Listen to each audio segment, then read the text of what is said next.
Big up, and welcome to Liberal 12th Man Show. I'm Liberal 12th Man, and I am solo for right now. We'll see if the guys are going to be joining us today, but I'm glad to see that you are joining me as well.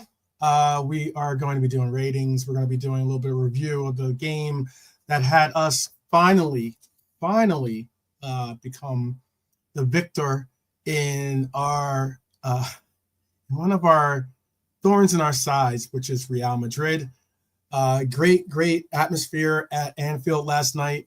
Fans were very energetic. The players were equally so. We're going to go over some of the little things that kind of ticked off some of us, I think, in that there were some little occurrences out there that actually did kind of make, I'm sure, all of us a little bit like peeved. And also, we obviously are hoping and praying and definitely wishing a fast, if not a good, quick recovery for Ante and also for Bradley, who both came off the pitch at the very end, a little bit on the injured side, and that was kind of disappointing to see. I know that Kanate's situation might be a little bit worse than the latter, or the previous, I should say, prior, but hopefully it's not. And I also know that we have some like pretty cool little situations developing with the sheer fact that City are certainly a little bit out of their normal orbit, if you want to call it that. So we are looking at going into this weekend with our heads high and looking at possibly doing what we could see is what would we call this? We call this, I guess, like a campaign double in the sense of we're in the middle of our Premier League campaign, obviously, and our Champions campaign, and these are the two of the biggest adversaries that we've had to come across. So it is always good to see that we get over these obstacles in our way towards silverware and glory. But big up to everyone joining us. Lee, WizKid, big up to you, by the way. And if you guys are just sitting back, chilling in the chat, and just haven't really said hello, good morning, good evening, good afternoon. It's a Thanksgiving Day here in America, so today is a big festive day for a lot of people here in this part of the world. I'd like to say warm happy Thanksgiving to those that do celebrate, and also just in case you don't, still all the same. Happy days for you all the same. Yes, it is. It is Thanksgiving. I don't have Thanksgiving. I have my own little Thanksgiving, but I guess I'm a Thanksgiving of one. So my family's back on the East Coast, so that is what it is. But I am here with my Reds family, which makes me all the same. Happy to see each and every one of you. So big up to Nigel, big up to Marion, by the way, big up to Lee, WizKid again. Hope that you guys are all well and definitely safe. But a lot of things went down in this game, man. There were a lot of good vibes in this game. A lot of situations that definitely made me a little bit angry. When I mean by angry, it was somewhat of because it just doesn't seem like, no matter whether it's the Premier League or even if it's a Champions League, we just can't catch many breaks when it comes to referees. I understand that most teams have their own situations and their own problems when it comes to the course, but it's just like it just continues to boggle the mind as to sometimes how a lot of these referees just seem to want to be the obstacle or be the center of attention and the likes. And this was just another situation where I just don't think that the referee was adjudicating the game equally, if you want to say it like that. how it's personally, I think that's how you end up getting injuries in the way that we got some of those injuries at the end, especially from Endrick, who I think is a little bit of a little punk. I'll say it, because he was just out of control in a 2-0 game, just going out of control. It's just, ended up going right into Ibu. But looks like we got another member of the crew that is with us right now. So I'm going to bring him into the fold here. We got the Irishman here, so I'll bring him in. Big up, Irishman. How are you? Good. Sorry for not being in earlier. I had Ante on the show and we were talking. It ran over a bit of time. Oh, no worries. No so worries. I just jumped straight over. No worries. Ended there a minute ago. Yeah. Big up, Lee, Redbird. I'm sure Lee will be here in a minute as well. Lee was Okay. there with me, so I'm sure he'll be in a minute. But, okay, big up. Big up to who just someone? Oh, Redbird just joined us. Big up to Redbird, by the way, just joining us. I was just speaking on the some of the activities of the night from last night, and we definitely will have ratings involved in this. We'll also have a They Said What episode, little segment that I have for you. Fun little one that I'm going to use the actual video of, so that should be fun. We'll get to see our beloved friend, frenemy maybe, and hopefully he's a friend or friend of me at least. Football Carnage with a C, not a K, obviously, because that is Grizz. But the other one is Football Carnage, who represents Real Madrid. Has some pretty funny clips of him, so that should be good. And also, in all courtesy of Fan Reactions Hub, by the way, just make sure I get that title in there. So, and I put that in the description as well. But Brian, how are you doing today? What were you guys talking about on your channels? Anything you want to carry over? Oh, a lot of chats. Just started off talking really about Bradley, then the 400 grand a week Trent thing. Talking about the protests that are going to be happening on Sunday across the league, and we're talking Ant a lot about situation at Leicester. He's still celebrating. Rude Van Nistelrooy in the door, and all points in between. But did he mention if the reason why maybe Rude went through, as you so put it, the door, was possibly because of the treatment I guess he somewhat got by holding down the fort, being certainly an Eric Ten Hag. He was an Eric Ten Hag, I think, appointment, I guess, and he brought Eric Ten Hag, helped bring him into the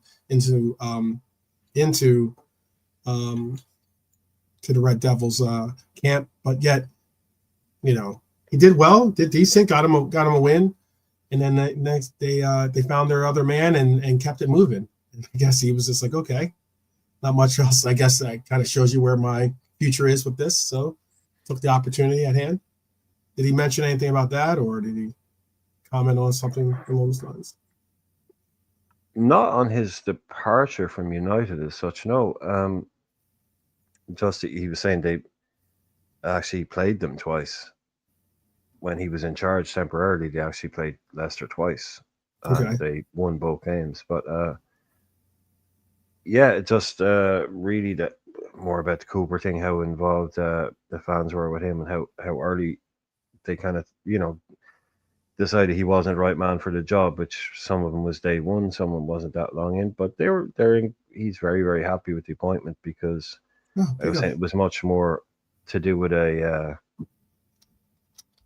he's much more Maresca type than Cooper was. So I think they made the wrong appointment thing. Everybody knows that, but he was quite cheap to get rid of Cooper apparently. So they moved, but that was weird, because I heard that he'd been hired above Ten Hag's head, and that the plan was, if Ten Hag was to be sacked, that Van Nistelrooy would then be given the job. But obviously that was a kind of a mishmash of what ended up happening. So I was surprised that he did get lost. Or, well, to be honest, maybe that could have been Amarim's call as well. Amarim could have been saying, well, I'm bringing in my people.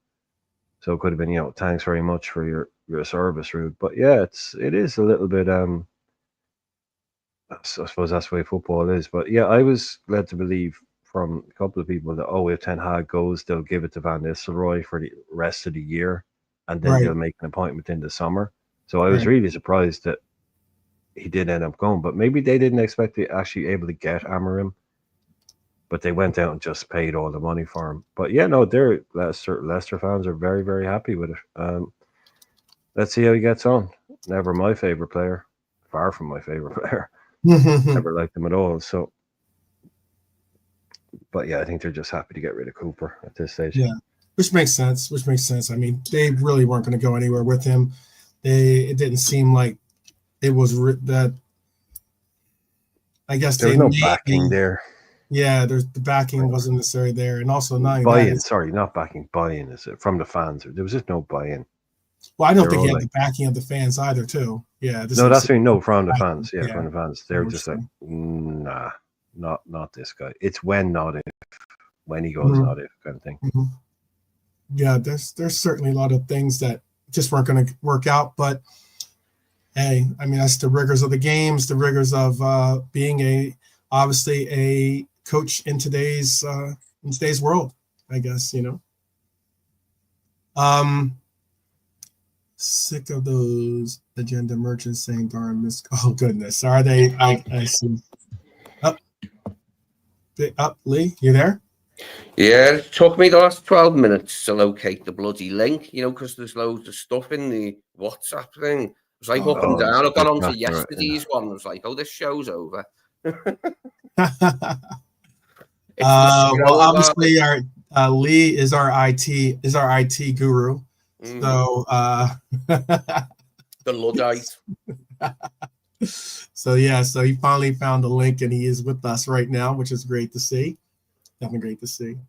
Has anyone heard any updates on the situation with Ibu? I have there is a Twitter account that I keep that I follow, and it's an interesting Twitter account because they're just doing speculation, obviously, but what they do is they see what the physios that come onto the pitch, what actual I would say exercises, but what actual forms of looking or evaluating the player on the pitch. By seeing what they're actually doing with the movements or whatever the likes, they can somewhat say, oh, okay, well, if you're doing this type of maneuver, then obviously you're checking for, I don't know, an MCL or an ACL injury, or maybe if they're trying to figure out they're moving the ankle, foot around or something like that, maybe it's a foot injury or ankle injury, blah blah blah. I did see them give some types of obviously speculative assessments of what Ibu was situated with, but have you heard of anything as of yet on your ends? Have you heard of anything or seen anything that maybe I missed? Not as yet. No, I haven't heard anything yet. But it is desperately poor luck for the lad, isn't it? If he gets injured after that performance, to not be able to follow it up with subsequent performances straight after it, to have to wait a few weeks would be a blow, wouldn't it? Yeah, certainly, especially when it's such a big game that's coming up on the weekend. So, I see Redbird saying he heard that that Connor has a hamstring injury, but it's not confirmed. So hopefully he's okay. The hamstring injuries are touchy. I don't like the hamstring injuries because I know that they seem to be reoccurring a lot when not, like a reoccurring type situation where you can only give it rest and hope that it gets better. But then not only do you have to give it just rest, but it can, peek its ugly head again and return. But we all are hoping that he's going to be good to go. We're fortunate, I guess, that we have a situation where I guess we can say we're fortunate that we have a situation where Trent is obviously. I did see I did watch the press conference. That's why I was asking. He was asked that question in the press conference as to what was the any updates on Connor, any updates on Ibu, and he said, he doesn't have any updates to provide at the time, but he spoke about how how Trent is ready to go for this upcoming match. So we are certainly fortunate to know that that's going to be at least something that we can rely on, or something that we can hope to rely on at least. But let me see what else too. I have a bunch of fun stuff to bring out too. A couple of different fun little clips and likes. Big up to. It's weird because I saw two different posts that said that one said that McAllister got player of the match. The other said that Bradley got the player of the match. So big up to either one that ended up doing it. I did see McAllister with the award, but then I did see a lot of posts talking about Connor getting nominated as well, because it ends up being that team of the week. Let me bring this up for you guys here. Team of the week. Great to see is that McAllister and Kelleher made team of the week for the Champions League team of the week. Mm-hmm. That makes sense. That's what we're seeing. Lee is saying Macca got the UCL award, Bradley got the LFC one. So many different awards now. You gotta be careful which one you're trying to. Bradley in my house. Say again? It's Bradley in my house anyway. I know that much. Yeah. Oh, well, it's just so typical football, isn't it? You put in a performance like that and then you get injured. It's just like, football gods sometimes, man. Yeah, it can be very harsh. They can be harsh. What they give with one hand, they take with the other. Yeah, absolutely. There were a bunch of great quotes, great picks and stuff like that. Just seeing what the chat has to say, if they have anything to slot 4 hours away. 4 hours ago was a worry, but don't know any more than that. Marion saying, okay, got you on that one. I did see that too. The presser was very. It's weird. Like you can see if you read the actual transcript from the press conference, he has the same prepared answer for Bradley and Ibu, and he gets them mixed up, and he starts with the Bradley one and goes into Ibu, and because if you read them, they're literally almost word for word the same. Only when he talks about Ibu, he's talking about how weird it was the way he walked off the pitch. He was saying normally so that's not normal, but we don't know anything. And it's the same about Bradley. It's like they haven't said, so we don't know anything. But I saw a thing today, they probably jumped the gun a bit. They said Bradley could be out for a month. I don't think that's true. I think that's jumping the gun. Yeah, I think that's jumping the gun on it a little bit. Yeah, I hope that's not true. That'd be unfortunate considering he's had the game of his life practically. I think this is even a bigger coming out party than the Arsenal match that he had, which was a phenomenal game for him. Oh yeah, tonight was, like I said yesterday, man. Do you remember? And I've said this before a couple of times with players, like be the guy that, like, there'll be a match report in tomorrow's paper, but be the guy that they write a special article about. Like with Gravenberch, I said if Bradley does, and what did he get today? He got his own article in the Guardian. Barney Ronay, their top guy, writing a special little article about Bradley, like you said, having his breakout game against Mbappe, the whole image of the night, with the pictures and all of that, and talking about the roar. He said, like, anybody in the city centre in Anfield would have assumed Liverpool scored because of the roar when Bradley made that tackle. It was just when Bradley made that tackle. Yeah. The noise was just like everyone outside the ground must say, he scored, obviously. That was the kind of noise you make when there's a goal. It's just like, that's what I was saying last night. Go out and give that performance, and you'll be that guy that we talk about you. But tomorrow, shackle Mbappe and the world will be talking about you. and he gets an assist, and he almost scored a goal. I mean, I was so close. I mean, and then typical football gods say, "No, you're having too much fun, Mr. Bradley. Have a little knock here," you know. Yep. Unfortunately, they Obviously, put a little bit of kibosh on that one. Yeah. Go ahead, Brett. Go ahead. Yeah, it's a shame. Like, you know, it happens in football. It's nothing to cry about if it isn't a long injury, but it is a shame. It is a shame for his development, because his development has just reached new levels after last night. So to be able to play games straight after that, especially against Man City, I would have liked to have seen him set up against Man City, like down that right-hand side, see him raiding and that, like, and getting in the box, starting around. I'd have loved that against Pep's side. And we might still see it, like, but you never know. I just hope that whoever does the the kits remembers to take Mbappe out of his pocket before he washes his jersey. Yeah. Oh, it's a beautiful still, isn't it? The still of his slide tackle, where like Mbappe's arse has hit him on the head, so he goes right down to the ground, doesn't he? And it's a beautiful still of him doing that with him, just completely on the ground, head as well, almost like after connecting with Mbappe's arse or his thigh. Yeah.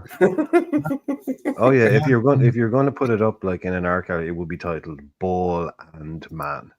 Yeah. Just take everything. Take the ball, take the man, and send, like Joe guys saying, send him for a little spinneroonie up in the air, all the better.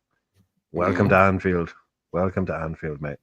It was the perfect tone setter, wasn't it? It just set the tone for the What game. was the one I'm trying to think of? The other one. It was like the reverse. Was it? Do you remember in the Arsenal game, someone did something, tackled one of our players? It was a jacket tackled one of our players. Yeah. And it woke the whole house up, and it was like, no. Yeah. And do you remember that in the Arsenal game? I do. Yeah, it was like the opposite of that. Like, yeah. I think it was on Trent, wasn't it? Great picture. Great photos. Yeah. The sheer fact that they were ready for these photos was pretty impressive too. Like, there's some of the photographers that took some of these photos. Oh, the cameras they have these days, man, as well. Yeah. Jeez. Absolutely incredible. Like that is, sometimes you can see like individual blades of grass, literally, it's pretty wild. Yeah, it's hard to rip some of them for your thumbnails now because copyright the good ones. Yeah, certainly so. But yeah, no, I love it. I don't like when people show like still images, kind of, oh, look what happened there. But like, I love, like, there's nothing better than a still image of something like that where you can see everybody's expression, and it's just like, this is a kid who, I don't know, a couple of years ago, he's at Bolton. He's thinking, will I ever get back to Liverpool? And now he's absolutely monster mashing Kylian Mbappe on a European night at Anfield. Just, it doesn't get better than that, man. Yeah. It can't get better than that for this kid. Number 84. He won't be number 84 for long. He won't be number 84 for long, I don't think. This was the Physio Scout little Twitter page that I follow said this about the injury. Said Conor Bradley came off late in the second half with a hamstring injury. Scans will be needed to determine the extent of the injury, as it is hard to analyze time lengths for muscle injuries. Didn't seem like a serious grade 3 mechanism, but meaning when they were trying to do the checks with them, but more tightness or smaller strain. The injury seemed to have happened when he was dribbling into Madrid's box. Potential recovery time, if tightness, could return for Manchester City, which is great. If a grade 1, it's 2 to 4 weeks. If there's a grade 2, it's 4 to 6 weeks. So again, hard to analyze hamstring and muscle injuries, and they're given time lengths based on video scans necessary to determine timeout for Bradley. Hopefully it is just tightness and not any of the grade 1 or grade 2 scenarios. As far as, and it was kind of wild. I think I shared the I don't know if you guys saw it, but I shared the clip that someone had it from their phone, and they were showing Ibu get helped up, and eventually, like, they're showing him get analyzed on the pitch, and then getting helped up, trying to walk off. You know, he's kind of like paused for a second, he looked. and then eventually went. What's that? It Oh looked like yeah, no, he looked not happy at all, did he? He was like, no, man. Yeah, he looked like he was in pain. That was and that was like again. that wasn't like after a challenge, was it? That was just like he No, stopped and just no, that was after a challenge. This is what happened right here. Let me show you. Hopefully you can see it. Let me see if I can make it bigger for you here.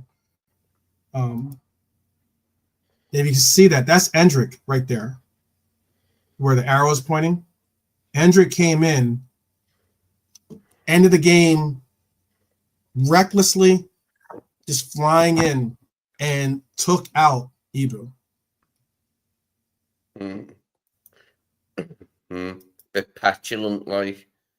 Yeah, it was just one of those things where it's just like a young kid, just like I'm trying to do this, trying to get a headline, trying to get his spectacular moment in the sun type thing, and somebody's just put Canate out for a week at least. Apparently, if he is out for a week, that's that's City, that's Newcastle, and potentially Everton as well. I'm not happy about that, mate. Thanks, Enzo. Well, sore loser. Well, this one is a little bit different. This one's different. So this is what they were saying about this one. As far as Canate was injured late in the game, obviously between Liverpool and Real Madrid, this mechanism, the task that they were doing when they saw the physios going on there and checking, and they were looking to see what they were doing with the certain mechanisms of procedure. They said this mechanism brings concern for an MCL injury. That's what's scary about it. Contact from outside of the knee causes an inward force to Canate's right leg, hoping secondary damage to the ACL is avoided. Unlikely here. Sometimes the mechanism may stress the ankle. Excuse me. However, it seems like Canate was having issues with the knee and not his ankle. The other possibility is a high ankle sprain. Another one of those injuries that is a pain in the butt. Potential recovery time is definitely holding his knee, didn't you? Just from the footage, he was definitely holding his knee, right? Yeah. I don't think it's a high ankle sprain. I don't think. No, not they were checking. They looked like, for me, they were checking more of the knee area. It says potential recovery time. Grade 1 is 1 to 2 weeks. Grade 2 is 3 to 6 weeks. Grade 3 is 6 to 10 weeks. So based on the video, say those words. I know. Based on the video, it may seem like he will miss some timeout. Scans will be needed in order to confirm this. The physio was seen doing tests on the right knee, which would confirm our suspicions.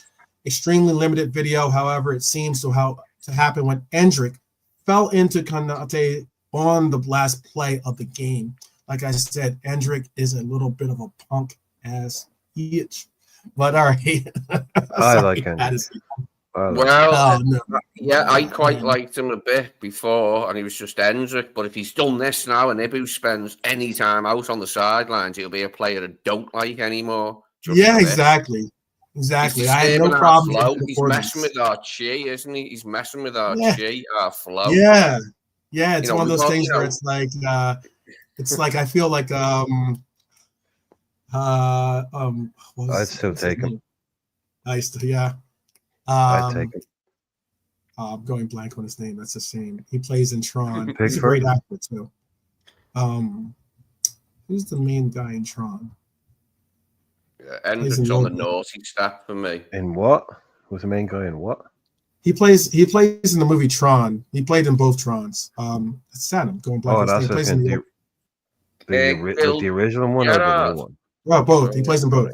He's like the main character in the first one, and he's like the dad in the second one. Oh god, yeah. So the guy who plays like the dude in the first one. Yeah. Oh, it's Mike. No, I can't believe I'm going blank on his name. And I love him as an actor too. He plays in the Big Lebowski. Too. Jeff Bridges. Jeff Bridges. There you go. Right. Yeah. You're messing with my Zen thing, man. You're messing with my Zen thing, man.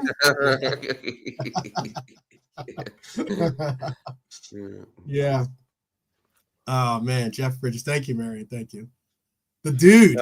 He's the It does dude. mess Yes, with he's the the dude. peace and tranquility of the club, doesn't it, to be without Ibu? Yeah, we've got Joe and Jarrell, but I want to, we've just come to a period now where we've got 3 Premier League games in 9 days. We haven't had that yet, that many, and I wanted Ibu in the side for them. It's tough games as well. Look at Arsenal's 3 though. Arsenal have got two London derbies away, haven't they? West Ham and Fulham, and they've got Man United at the Emirates. So, we could make some real headway here, couldn't we? And I just feel there is a drop off. Like, Joe can do a job, but there is a drop off in the defensive thing without Ibu. I mean, he's been one of the highlights of the season because we haven't seen him like this for as long. Him and Ryan have been the 2 that's highlights, haven't they? It's not. This isn't one where I'm going to be like, oh, this is like all on Ibu not being available or not trying to stay fit. This is why I said I'm kind of like disappointed in Endrick and that, he's just playing reckless out there. At the end of it, I didn't even see it last night. That's the first thing I've seen of it. What you showed, that still, and it looks like he went into him clumsily for no good exactly. reason. My point. It's the very end of the game. Like, as in, it's the very end of the game. Like, literally the very end of the game. You're in extra time. And it's quite a Richarlison thing to do. Richarlison used to doing things like that, didn't he, to our players? Yeah, I just have no respect for that. Like, as in, you just being like an idiot and going out there and injuring someone. That's just crappy to hear. I know injuries happen. I get that, but I mean, like, it's just the nature of it makes me a little bit angry because, it was unnecessary, certainly unnecessary. But we can say this though. I will correct your Big Lebowski quotes, by the way. If you get them wrong, I will correct them. oh, got you. I got you. It's such a quotable film, isn't it? Oh, it's a great film. Great film. You can call me Dude and Duder, El Duderino, if the whole brevity thing ain't your bag. Yeah. He says the Zen thing twice. That's why, or not in that. He says it in that movie, but he also says it in Tron as well, which is kind of funny. Like, you wouldn't expect him to say that line, but he does say that. He says it to his son in that movie. He's like, his mum's a Scouser, apparently. I never knew that. Lloyd Bridges' wife was a Scouser. I don't know how he met her, but yeah, his mum's a Scouser. Well, remember that guy in it who played a Scouser, David Thewlis? He's Knox Harrington. He's the mate of Julianne Moore when he goes to visit Julianne Moore and she's doing her arse. But he isn't a Scouser, David Thewlis. I don't think he's even a Mancunian, but he plays Mancunians more than Scousers. But it was quite a good performance from him, like a cameo anyway. Yeah. I'll tell you who was accent in The Big Lebowski, even though it wasn't done brilliantly by Thewlis. Well, I was going to say, I'll tell you who was his royal dudeness, or the Duderino, yesterday, and that's this guy right here. He certainly has been someone that has been on a little bit of a slump lately, like as in maybe because of overuse, maybe because of him having to find his fitness and the likes, because he has been playing in a lot of matches with very little rest in between. And he chose a great game to show and prove that he is one of the best players when it comes to the midfield. He's one of the better players, if not one of the best players in the Premier League. And he represented for us yesterday. Got a great goal, a great 1-2, by the way. Certainly deserves his award. Did you guys like one of the best scenes in the Big Lebowski is in the coffee shop when John Goodman starts shouting and having a rant and that, and they try and chuck him out, and he goes, "I did not see my buddies die face down in the mud in there." So I think he's thrown out of a coffee shop. I don't even think he wants to not. Walter. Like that. Walter. Yeah. Walter, what was that shit about Vietnam, man? Yeah. There's a lot of great quotes in there. A lot of the soundtrack's awesome too, by the way. The soundtrack is really, really good soundtrack. Steve Buscemi's heart attack outside the bowling club. Oh my goodness. We got help choppering in. That's the Walter quote. It's like we got help choppering in. You can hear like it's almost like got the yeah. It's like, why gotta make everything about Vietnam, Walter? These guys aren't Oh, Nazis, Waller. They're nihilists. What, are we going to split hairs? well, Let's not go down again, that road.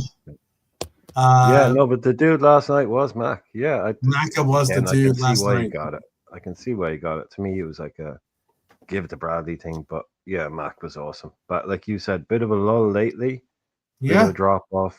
But this is the team of the week for Champions League. This is the team of the week. As you can see, Alvarez made it for Atletico Madrid. Player, I will say this. I think that's a player that City is definitely ruining the day that they allowed to leave. Yeah. He is certainly a talented player, and he's someone that they made a good twice. They made a good buck off of. But I mean, realistically, he was more 90 million influential. quid. Yeah. I mean, they probably weren't expecting someone to offer them 90 million quid. Yeah. But yeah, definitely someone he didn't want to lose. Yeah. What he scored? I think he scored twice. He definitely scored twice. He might have got an assist as well. Yeah. They put 6 past. Oh God, they played somebody. They beat them 6-0. It was a Czech team or something like that. Yeah, yeah. Florian Wirtz just got in there.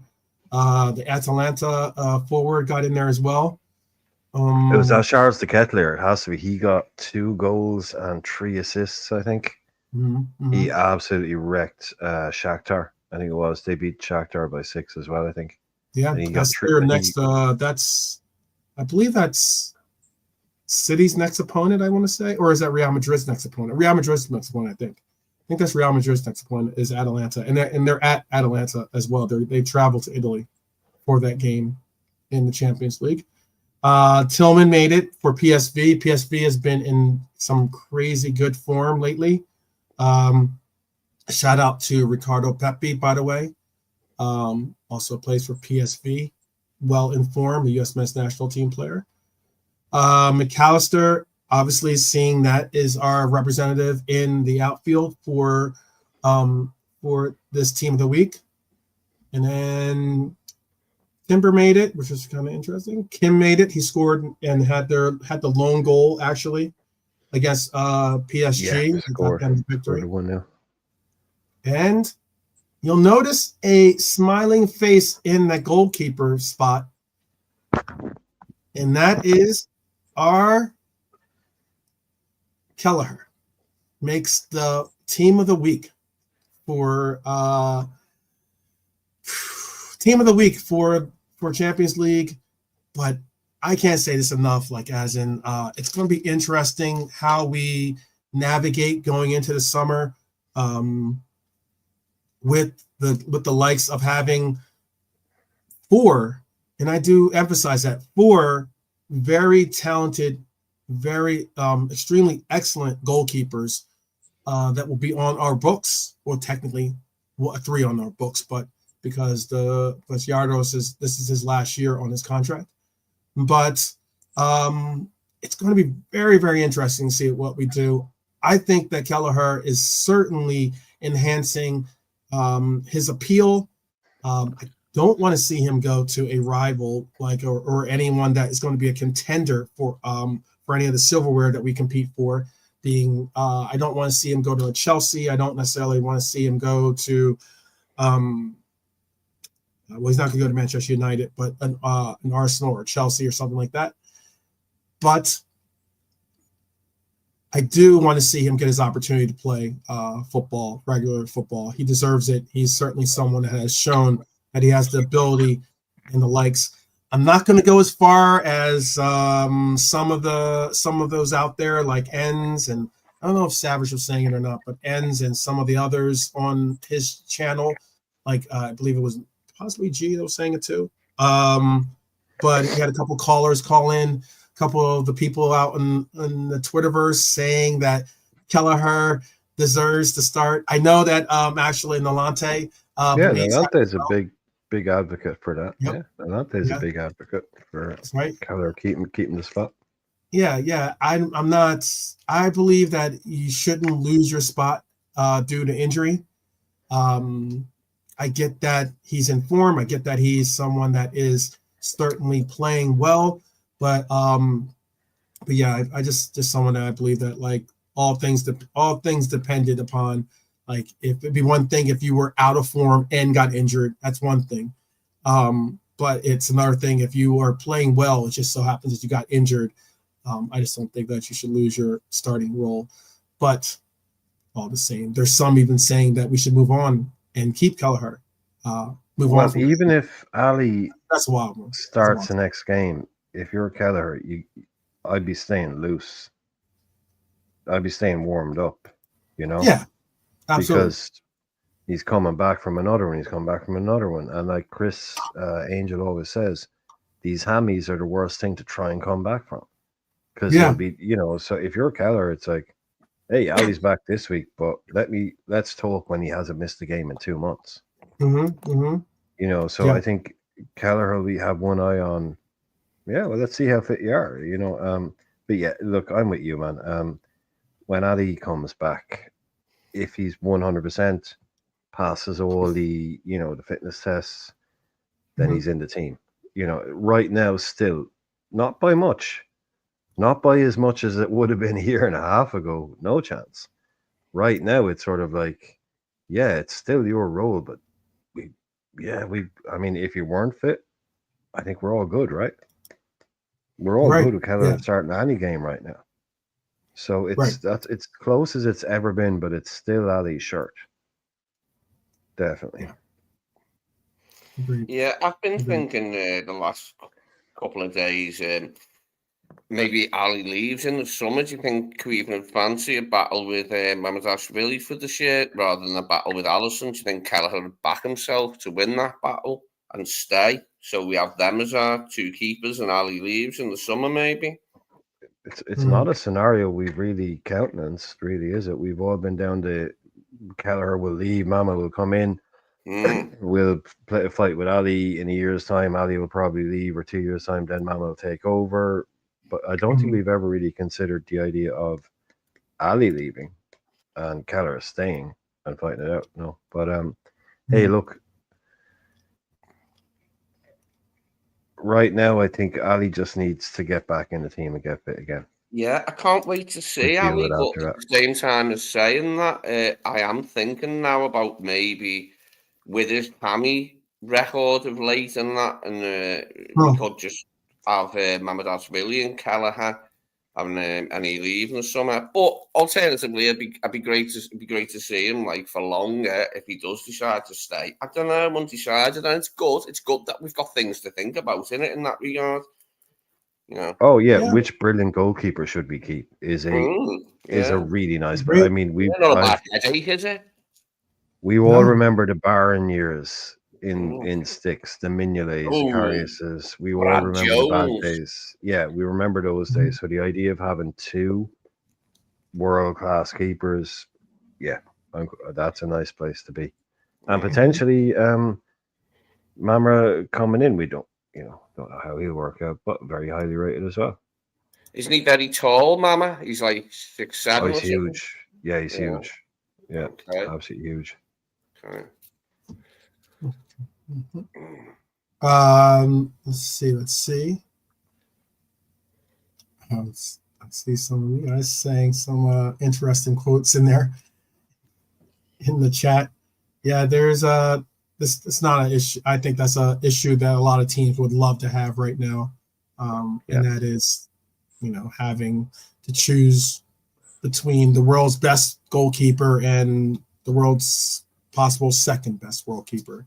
It could be argued that because right now he is phenomenal. I mean, I mentioned the part about him saving 2 penalty kicks in 2 consecutive games, and that's the first time in 115 years.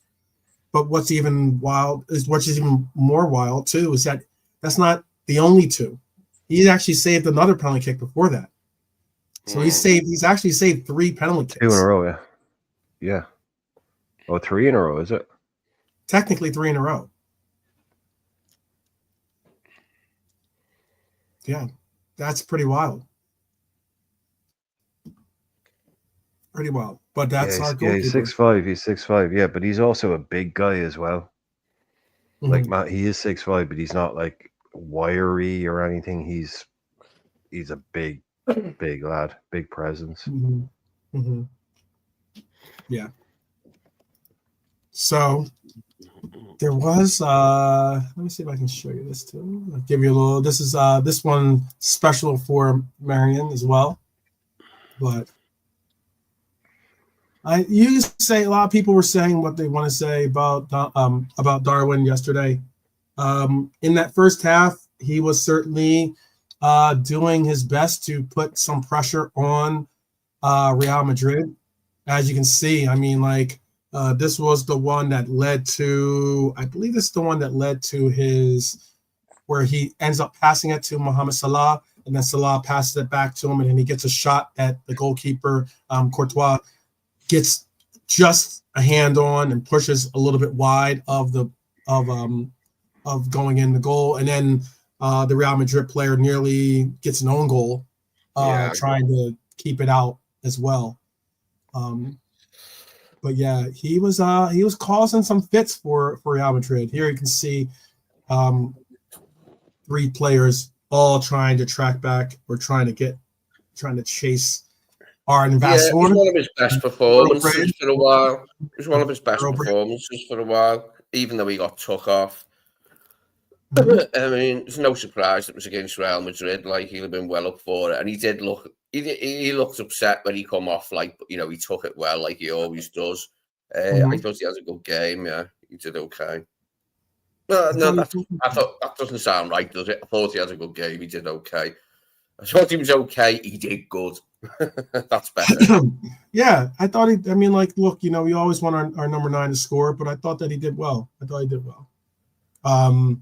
Not the greatest of statistics for our front 3, but I mean, if you look at it like as in when you're doing the sofa score or doing one of those, like, you know, who scored rankings or ratings or whatever.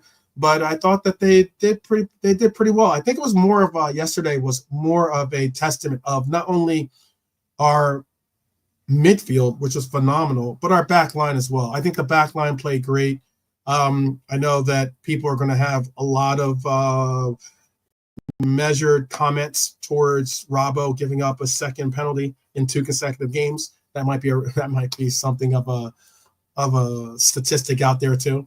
But the midfield functioned really well as a unit yesterday, didn't it? The 3 of them all played well. Curtis was excellent. Maka was excellent. Ryan was excellent.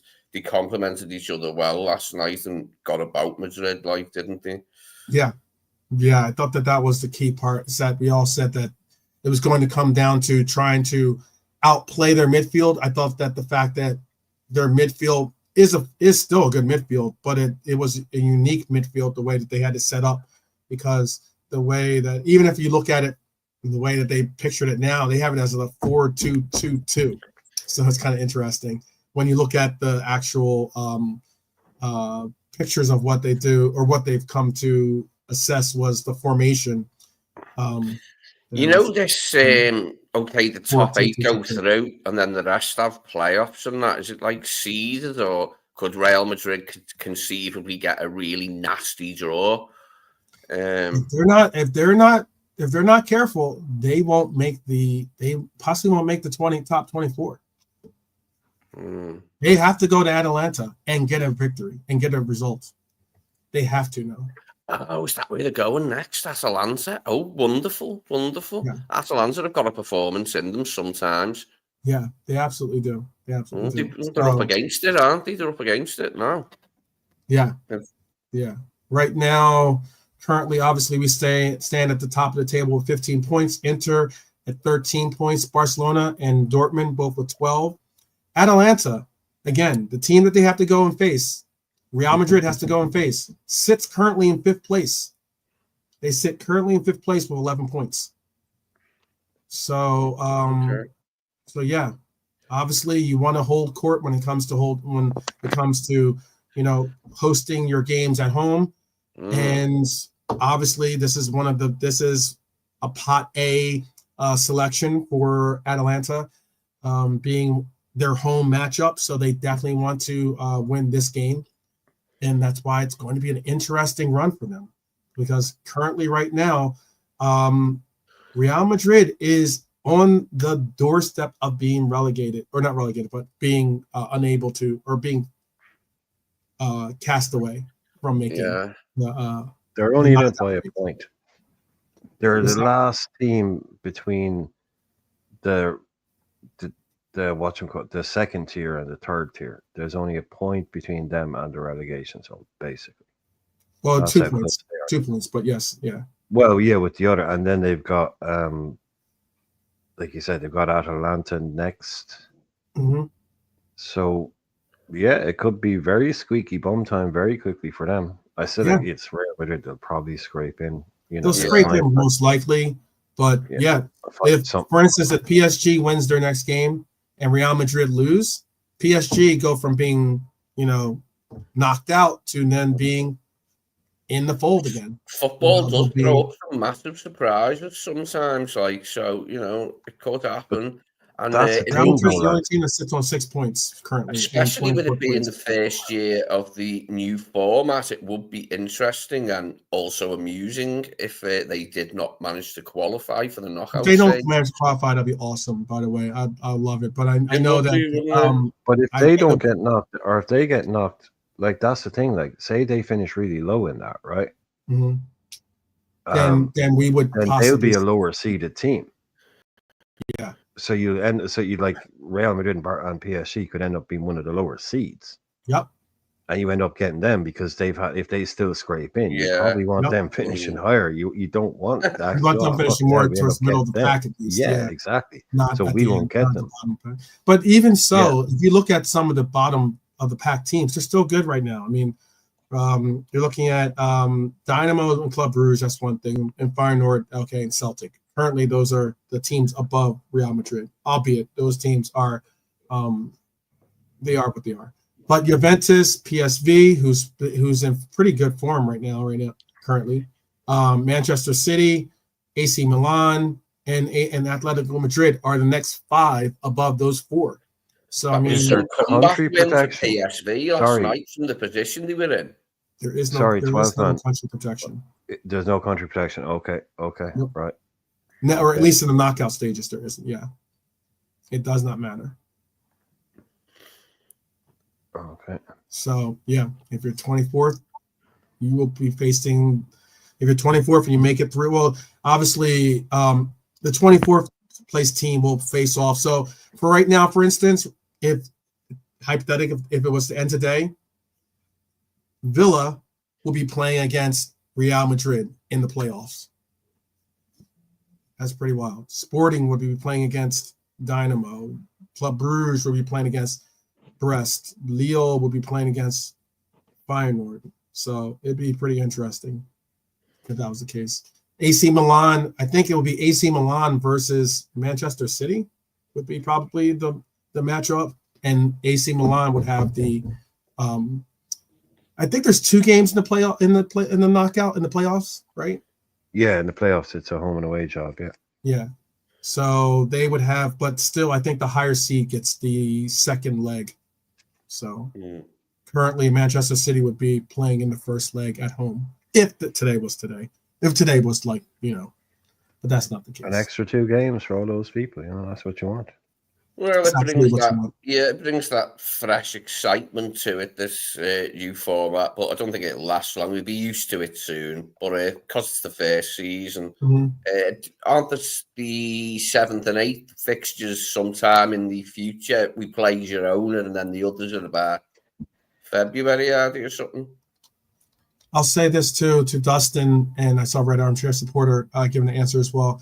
I said yesterday how basically we have now 15 points, right? So 15 points according to the Opta, the Opta supercomputer. 15 points would make us have a 73% chance of securing top 8. Having 15 points would be 73%. For it to go somewhere in the 80s, the 80 percentile range, it would be only if you had 16 points, that would be 80. Like a single point would make you go from 70 percentile to the 80 percentile of assuring top 8 for us. As it stands right now, I think it's really, really likely that we'll not only get top 8, but hopefully we've gotten through our big competitor, like the big teams that were in our group or in our list of teams to play. We've gotten through those teams, which is why they did it at the start. I think someone did one of those kind of calculations, and they said 16 points guaranteed. If you get 16, you will be in the top 8. Yeah. So now it's about how high we finish. I think it's we could get 20 points. We could get 20 points easy. Finish top of the whole thing. So what do we need? We need to assure ourselves there's only 3 games left. To assure ourselves a top 2 draws and a finish, we need at least another 7 points to assure ourselves a top finish. A top of the table finish would be 7 points. So out of the next 3 games, I can't see us finishing lower than 3rd in this. Yeah. I'm just saying that's saying Inter wins all their games too. That's why I'm saying it that way. If Inter won all their games, they'd have 22 points. If we won 2 games and tied and drew 1, we'd have 22 points, and we still would be goal differential would be still in our favor. They'd have to make up a lot on the goal. They have a 4-point goal differential deficit between the 2 of our teams. So that's what it is. We shall rotate. I think we will rotate. I don't know who's our next. Let me see who our next group is. Our next in the Champions League. Oops, my bad.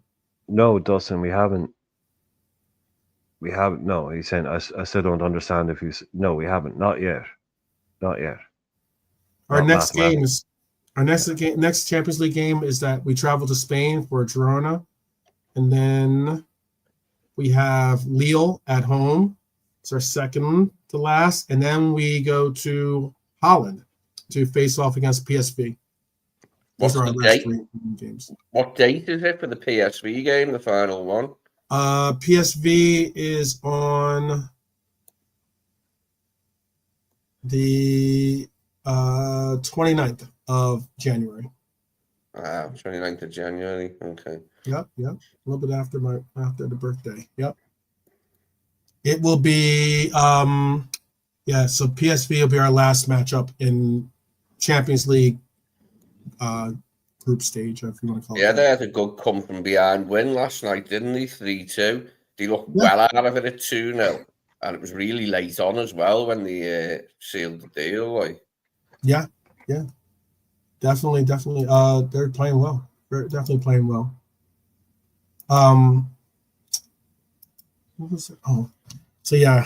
Have a Well, just what Dustin's saying quickly, we haven't mathematically guaranteed it, but statistically, the chances of us not finishing the top 8 right now are pretty much nil. So it hasn't been. It's not like you're saying like crazy win 5 games and you're not guaranteed. Yeah, well, we pretty much are. It's just it hasn't been hammered because other teams have to play yada yada yada. So they could still hypothetically win every game they play. We know that's not going to happen.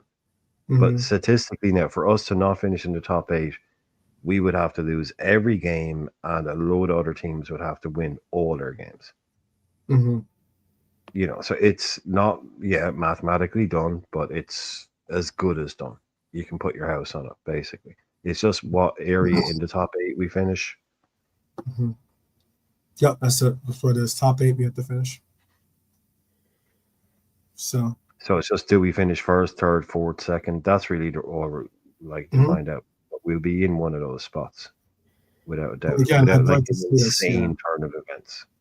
Right. We'd have to lose every game 4-0, and everybody else wins all their games. Yeah, I would definitely like to see us actually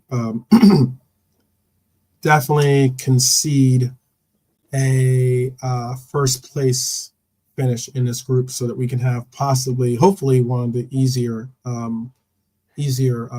opponents when it comes to finding out who makes it through the playoffs. But there was some funny stuff that happened. This is again fan reaction hub. I think I can show. I think I can show this, right? I can show. Yeah, something. You're not monetized. You don't. Yeah, it's still gonna Yeah. be okay, man. Don't worry. Okay, good. All right, so let's share this. This is the fun one. This is I'll make sure I have this right over here. This is off of, again, Fan Reaction Hub. They do something where they take the reactions of sometimes our rivals, sometimes the reactions of the opposite team that we're playing, if it's not a rivalry or the likes. And this was our good frenemy. The guy that likes to wear his headphones on his temples. Football Carnage. This one was funny. I wanted to include these 2 clips. They're not long. Your like ears are where they are. I mean, I'm not gonna slander the guy for being born with ears in weird places. That's just, they are where they are. They are where they are. They're trying to rub it in, rub those temples with the sweet sounds of his own voice. So this is only like a 30-second clip. Thought this would be funny to share. So let me share this with you guys here. This is again, this is Football Carnage. And this is, you can obviously see I included the clip, or not the clip, but also the portion of why we're showing this, and also the link, or at least the clip to where you can find this. Here we go. Tell me if you can hear this. If you can't, quickly I'll stop and rewind it. Oh my God. Oh my gosh. McAllister scored 1-0. Oh my goodness. We've been getting cooked since the second half has started. Bruv. Look at how they're just passing the ball through us. 1-0, man. And McAllister is so ass. This guy is not even a good player. Yeah, that's a way to start the second half, man. Again, let me say that real quick. The sheer fact that he said McAllister is ASS is wild. This dude has some crazy vented up anger that you just have to sometimes question. You just have to question.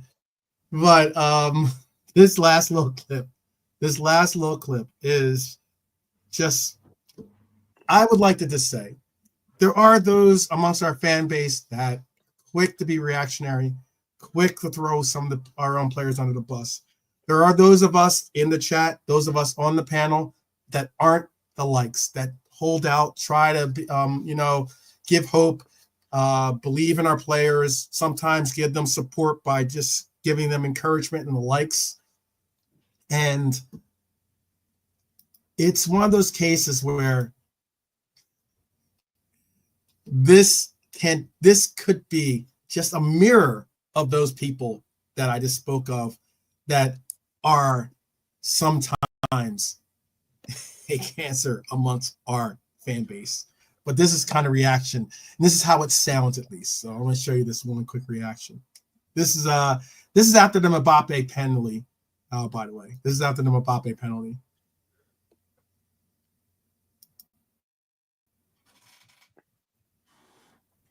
Mbappe misses the penalty. Mbappe misses the penalty. Mbappe misses the penalty. And Mbappe misses the penalty, man. This guy, bro. Yo, get Mbappe out of this fucking team, bro. Are you serious? This guy, his form. Oh my God. Yo, are you serious? Are you serious? John McEnroe? Nah, get him out. Get him out. I want Mbappe sold. Tonight, I need this guy transfer listed. Bro, what the has happened to this guy? What has actually happened to Mbappe? Are you serious? Oh my goodness me. What has happened to this? I'm sorry. That reminds me of the 12, 13-year-old me smashing me watch when Maradona scored that handball. I've never been like that since, but I do take a fit. I That's do have what a fit, me. I can shout, but I don't smash things anymore. I'm a grown man now. That was when I was a child. Is this absolutely. hamster okay? I mean, you know, Do we know, is this controllers hamster okay? been broken. It's hamster. Is this hamster okay? Is it? I mean, I don't know.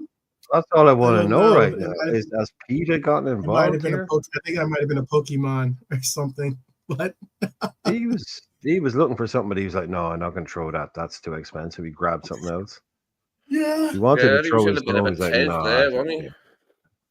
yeah. I didn't know he's a Real Madrid. He's a Real Madrid fan. He doesn't know how to wear headphones. Oh, absolutely. This is You knew crazy. that. You had to know that.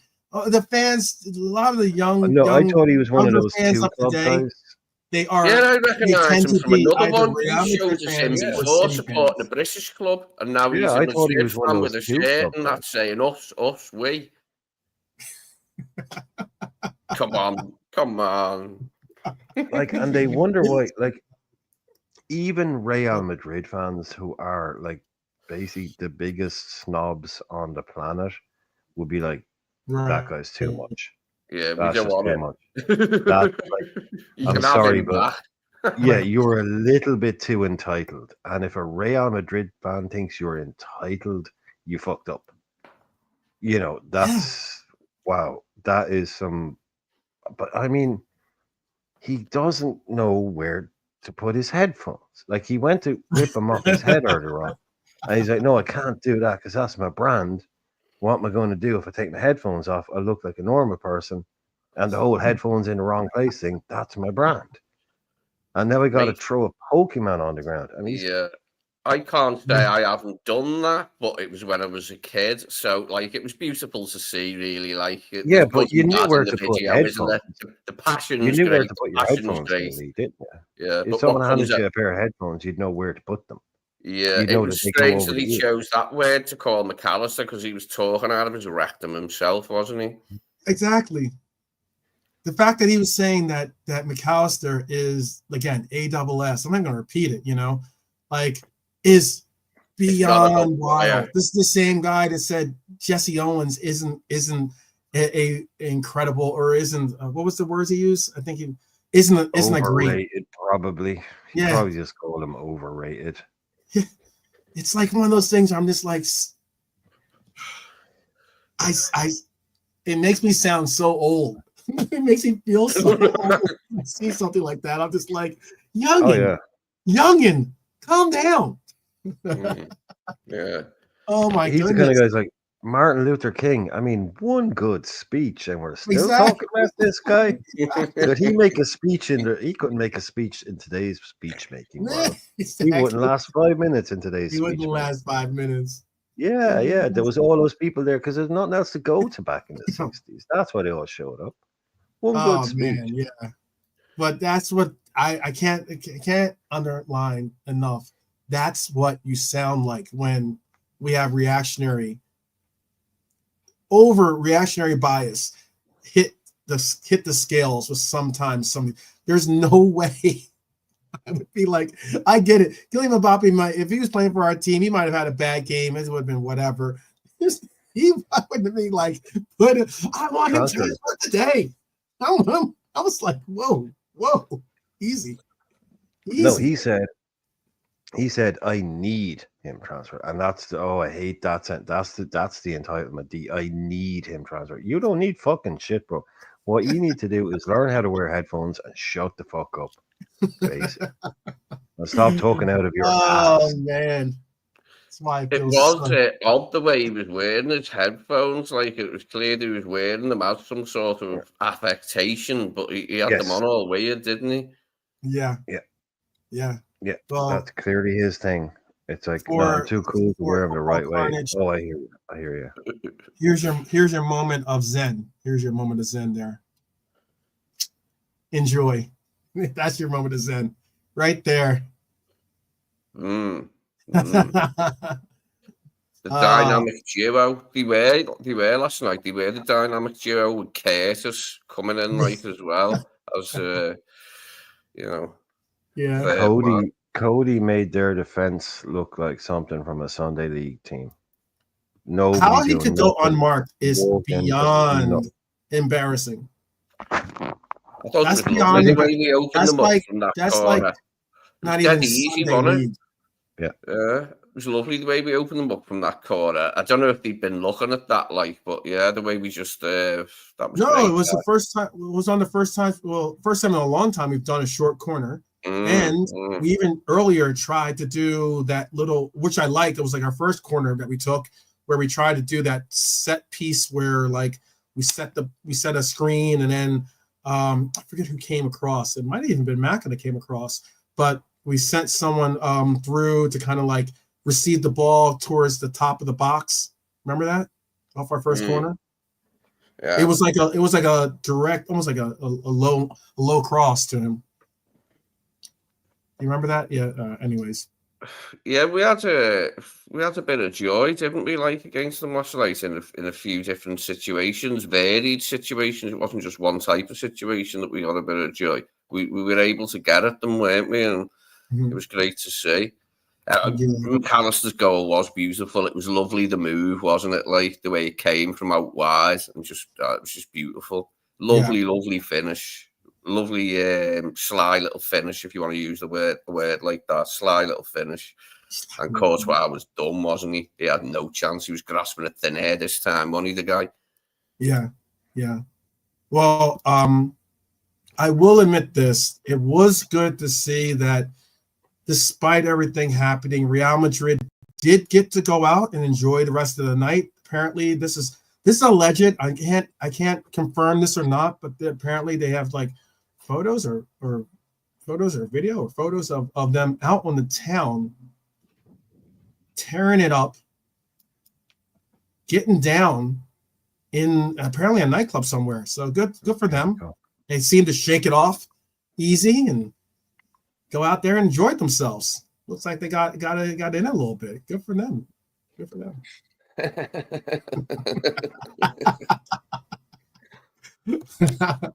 I mean, like, it's good. It's good to see, especially considering that that's still Connor doing his slide tackle on the floor. If you turn your laptop sideways, it looks funny, that one. So, like, Connor's standing up and Mbappe's like absolutely jumping out of a window or something. It looks like coming down to the earth, and Connor's smelling his armpits. It looks like he turned it on its side. No doubt. I mean, like, I saw apparently there are some Reds at this party, and it's good to see that Mbappe got out for a little bit. But this is apparently Grav and Bradley were there, and they seem to have someone in their pocket. So, at least they brought him with them to the party, right? No, got no room for your phone, have you? With all them in your pockets. I know. So you gotta make you gotta. I guess you gotta do what you gotta do. You gotta do what you gotta do. Oh, there we go. It's always good to have a little laugh. It's all banter. It's a little bit of fun. That's all it is. I'm sure there's someone speaking, cursing me out in Spanish or something like that right now, or maybe even English. Wouldn't be surprised. So all good. But good to see that we got this win and we got it behind us and we move on. That's what happens. Oh, God. Something funny just got. I'll have to say it because I just thought of it. One good thing funny from Arsenal is when Arsenal had a run and won the Cup Winners' Cup in 92-93, they played Porto in like the quarter or the semi. And Porto had this manager with like a bald head and like a big bushy moustache. And they had like a coach who looked like that as well. And some of the Arsenal players come out wearing fake bushy tashes, and sat on the bench, and they took pictures of them because they were laughing at the Porto guys' really bushy tash. I don't know why that come into my head, but it was funny from the Arsenal players.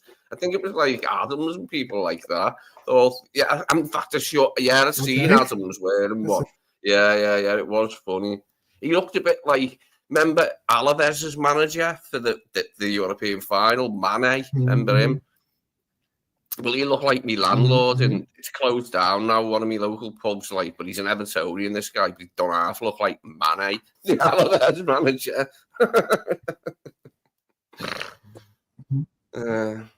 Yeah. Who was that? What was someone was saying that it was a masterclass? Who was saying? What was they saying? No, it's just Hustle Brian Bone said was he saying it was was a masterclass from Curtis Jones. It's like, yeah, he played well. It just won't go as far as masterclass. That's all. I mean, whatever you want to do, you know, you do your own. You do your own. He almost got a he almost had a goal. He did almost have a goal. It went like it got deflected wide. I thought that would have been a good game, a good approach. I mean, it is secondary to this. I mean, like, this save by Kelleher was absolutely phenomenal. Absolutely phenomenal. Look at all, you can see the entire, you see all the Real Madrid fans behind them on their feet and watching their jaws drop to the ground. I watched the reaction vid and I've seen Goldbridge, like, that he went before he took the he owes some people. If he might not be in great form, but he's deadly. You know, with a dead ball, like, you know, you can't beat. You know, there's no way he's gonna. He shaved it. Yeah, excellent stuff. Excellent stuff, Goldbridge. Yeah, that was pretty funny. All right, people, we are going to. I did say that we have a they said what little segment. Ready to rock and roll for you as well.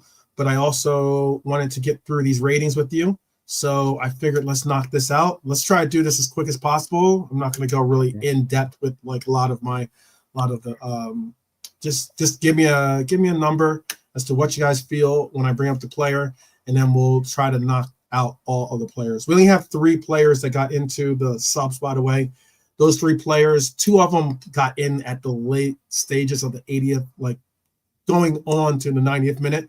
So I don't know if we necessarily want to rate those 2 players. But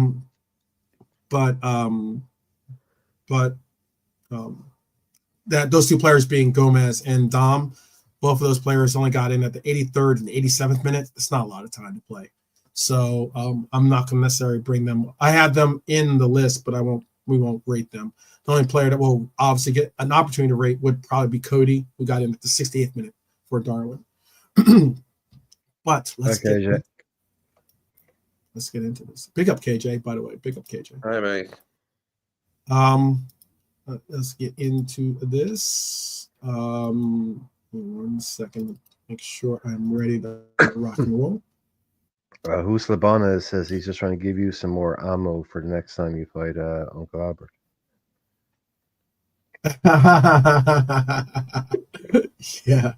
Yeah. That'd be funny. That'd be really funny. It's a very interesting.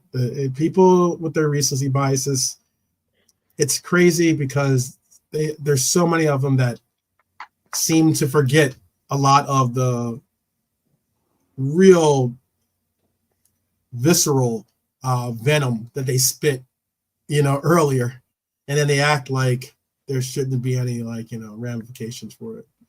But yeah, I think we burnt a few people's heads out with that result last night around the country. Rival fans we're waiting to see us get a beating, and it just didn't happen.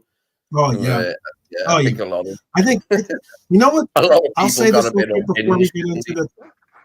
Yeah. I was gonna say before we get into the. I'll say this. What's wild about this, and this is something I've noticed.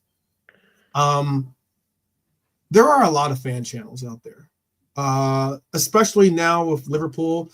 There are a lot of, because I believe it's because our fan base is so unique and so, I personally think, special, that we have very loyal supporters out there. We have very people that are very passionate, whether they're in Liverpool, whether they're in England, whether they're in Europe, whether they're in whatever part of the whatever corner of the world that you hail from.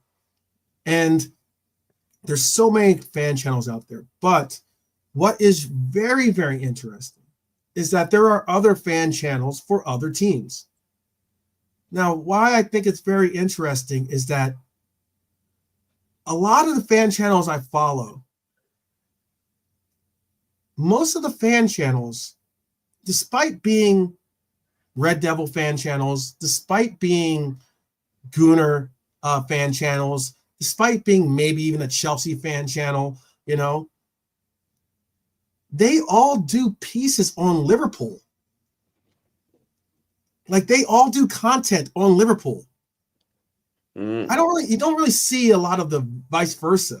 Like you don't see a lot of Liverpool channels doing like, let's do a segment on what is ailing Eric Ten Hag, or you know, or let's do a segment on why Casemiro might be washed. Like they do segments on that, incredibly, a lot of them. And a lot of the segments that are out there, which are funny too, is a lot of them are, oh, they just won't lose. Like I saw Cass on they just won't quit. Him putting his hand, you know, him doing this and be like, oh, they won't lose, or I can't believe this team won't stop winning, you know. And they do these like segments. They do these constant segments, pining and picking and pillaging, trying to pillage our fan base to just talk about our team. Yet you don't see too often the vice versa. It's not an interest. It says a lot. I think that personally says a lot about our team. For us. Times couldn't be much better for us as a fan base. Like right now, everything's glorious, isn't it? Like, and it's disturbed a few people, like, hasn't it? Who thought that we probably might not even make the top 4 once, because they all said once Klopp leaves, it's over for you lot. Yeah, and it hasn't happened, mate. You know what I mean? You are wrong. Yeah, it's really interesting, you know.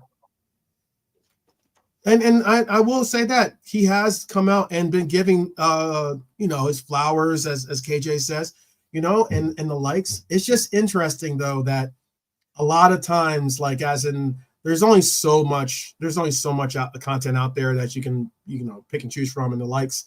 But it's just interesting that there are those out there, not saying that they're making segments to kind of like, you know, go at us. They do occasionally do that on their own channels. But I thought it was kind of interesting that there's a lot of channels out there that do stuff for their own channels, but yet focus episodes completely on Liverpool, despite not being a Liverpool supporter.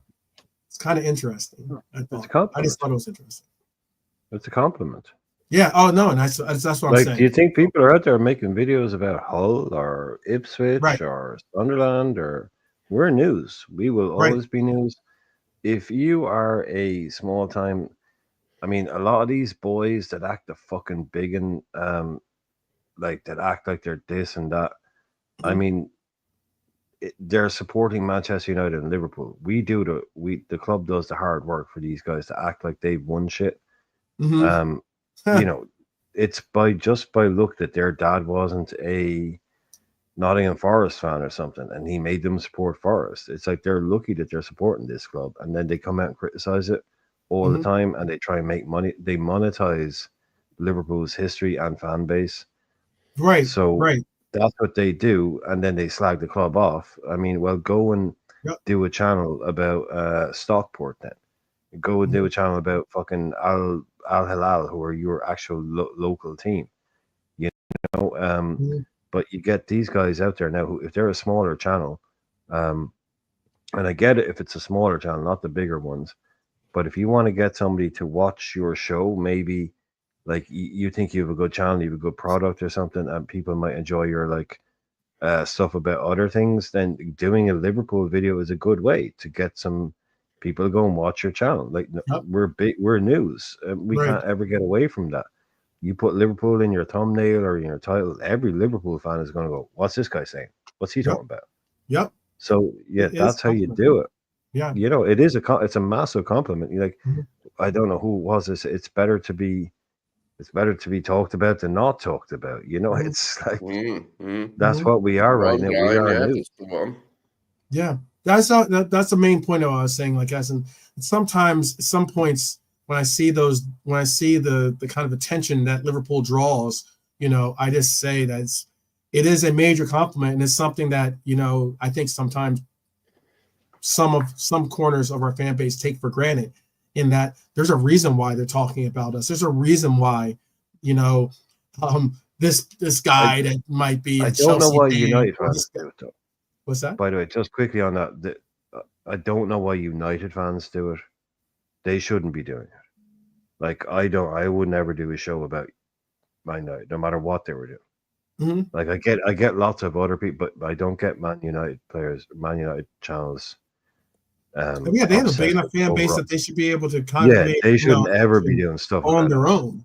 That's why that's why I find it interesting that whether it's Kaz or Saeed and the likes, I guess, and they do. There's another. I'm gonna go blank her name, and and I like her content too, by the way.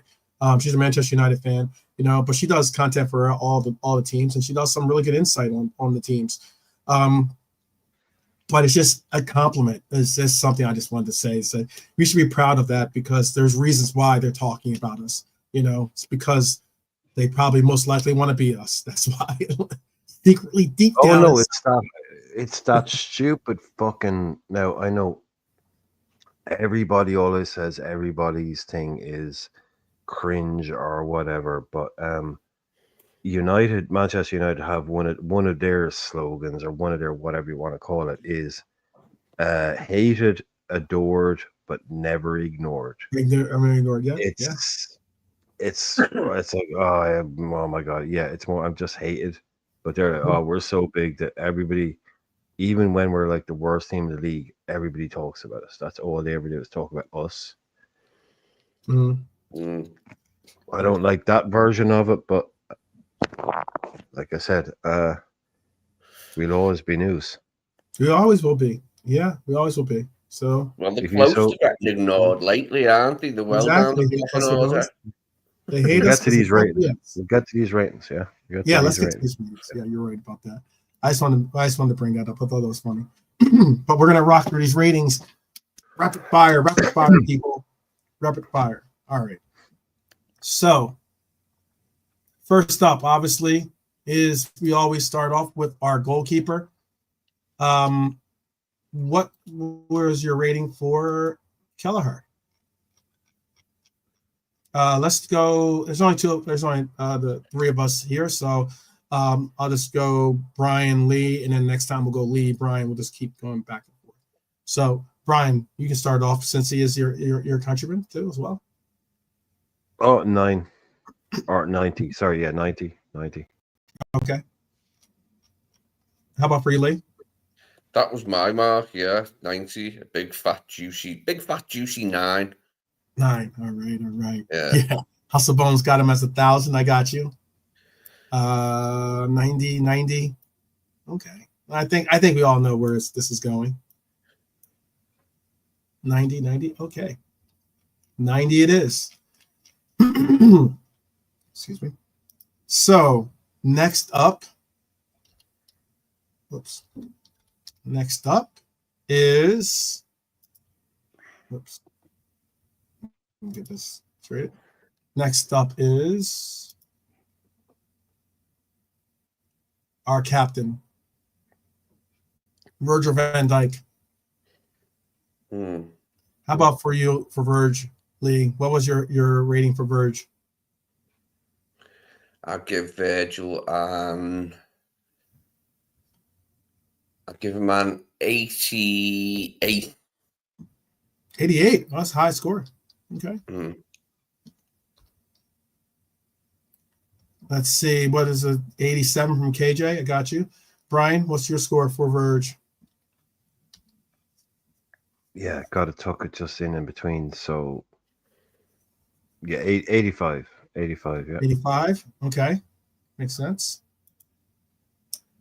87 from Red Armchair Supporter. Okay. So let's see. You guys want to get some more? I'm trying to do my best to let you guys get your ratings in too, so you can have your say. I had Virgil at a 86, so that's like right in between the two of you. So I think that's safe. That's a safe bet. 87 was in the chat was most likely. So 86 we'll stick with. How about for the man that we hope is going to be okay, and that is Konate. We'll start with you, Brian, this time. I'll go 82. 82 for you. Okay. How about KJ gave me 86? How about for you, Lee? I think him and Virgil both played well. I'll give Virgil an 88, so 85. 85, okay. 82, 85. Got two 86s in the chat from KJ and Red Armchair Supporter. I had him at an 85, I believe. Yeah, I had him at 85, so we'll keep it at an 85. Leave him at that. Leave him at that, yeah. God, I hope he's fit for Sunday. Yeah, it'd be great to see if he's fit, but you know what? I would also like to see it as even a chance. Considering the way that he kind of, limped off a little bit, I wouldn't even mind possibly giving him a chance to just have the day off and get over it. Yeah, get over it for the Newcastle game. Yeah, let's not overexert it. No. Now we move on to Connor Bradley. I think we're probably going to be getting into the 90s once again, because this young man had a very good game. What would you rate Connor? Lee, you're up. I'll give him a 92. 92, okay. 93 from Red Armchair Supporter, 95 from Robert, 89 from KJ. Brian, what was your score? Hustle's giving an 89, okay. I would say 95. Oh, you give him a 95. Wow. Is that a little? Did you give him an extra point for just like being on the island with you, I guess, or something? Yeah, I got you. All right. 95, 93, 95, 89, 89. I had him at a 90, actually. But I think we should bump him up to like a 91. Should be good. The tackle heard round the world. Yeah, that's what they need to call it. It really was. It really was. Oh, that's awesome to hear, Dara. Are they? Oh, who are they? I forgot. Yeah, they're in the Shitty Cup, aren't they? Yeah. No, they're in Europa. They're in Europa. Yeah. This is I thought. That one I would have thought it would have been Conference League technically. No, about what we're in. It's the shitty one. If United are in it, it's the shitty one. Yeah. That's what they'd say if we were in it. Who are playing? Karabakh or someone? I hope they're bad. Please tell me they're playing someone really bad. Karabakh. Yeah. Storm. What do you have being your it is 2-1, by the way. It is. What do you have as being your grade for Robbo? I have to mark Robbo down for the pen. When I seen it initially, like in real time, the first glance at it, I was like, that ain't a pen.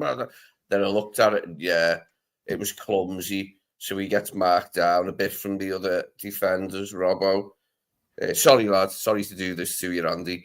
But I'll give him. You're going to keep that. Yeah, I know you're marking him down, but you might. It's still going to be a good mark. I'll give. Well, no, I was going to say he did get the assist, by the way. Yeah, I'm still going to give him a good mark, though. I'll give him my 83. 80. Okay. Who is this team they're playing? They're playing. I don't even know. How do you even pronounce that? Great. That's perfect. That's all I need to know. You can't pronounce it. That's perfect. That means they're playing someone really random. It's like a letter. It's like not a letter. It's a letter, but it's like one of those like letters that it looks like an O with a slash mark in between it. So I don't know how you pronounce that. Oh, that's Norwegian. It's Norwegian. It's a Norwegian group. Yeah. They're playing at home, though, by the way. They're playing at Old Trafford.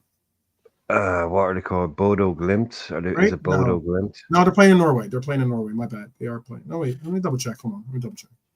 Is it Bodo? Bodo Glimt? Yeah, that's it. Yep. Yeah. The mighty Bodo Glimt. Mhm. Yeah, they are playing Absolutely at perfect. they're playing at Old Toilet. This is absolutely perfect. All Mm. right, so we got 79 from Red Armchair Supporter, got an 82 from KJ, 82 from Hustle Bones. I didn't rate him. I'll Yeah, give oh, I know. I'm Rob just yeah. Oh, Yeah, sorry. Robert gave him 80. What was your rating for him? 80. An 80. Okay. What did you give him, Lee? 83, I think it was. Yeah. Okay. Let's get him in at an 80. Good to see they at least got a decent, half decent grade. You got a B. He just got a B. It might be a B minus technically, but he got a B. That's good. That's how I'm looking at it. All right. How about for oops, make sure you saw that. How about for Grabba? Boy, I don't have the soundtrack ready. I don't have the sound clip ready. Yeah. But Okay. Gravy. How about for Gravy? What would Lee? you? I think it's Lee. Yeah. I will give Ryan a 89. Oh, okay. Coming in hot. 89. 85 from KJ. 87 from Red Armchair Supporter.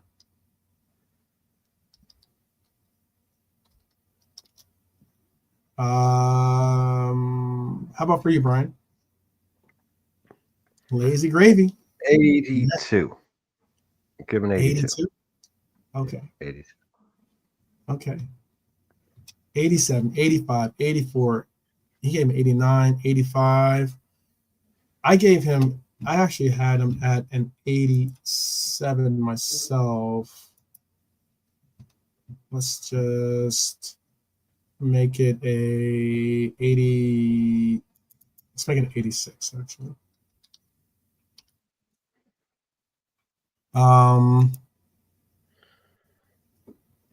Brian's 82 kind of brought down the average a little bit, so make it a little bit more fair. Good game for him, by the way. Good game. The next one on the docket is Curtis Jones. I do too, by the way.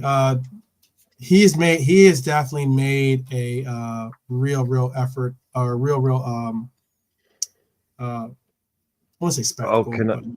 I know we were supposed to do this quick, right? But did anybody see that unbelievably cringe interview that came out 2 days ago? I'm trying to remember the channel. I think it's called Men in Blazers. Yeah.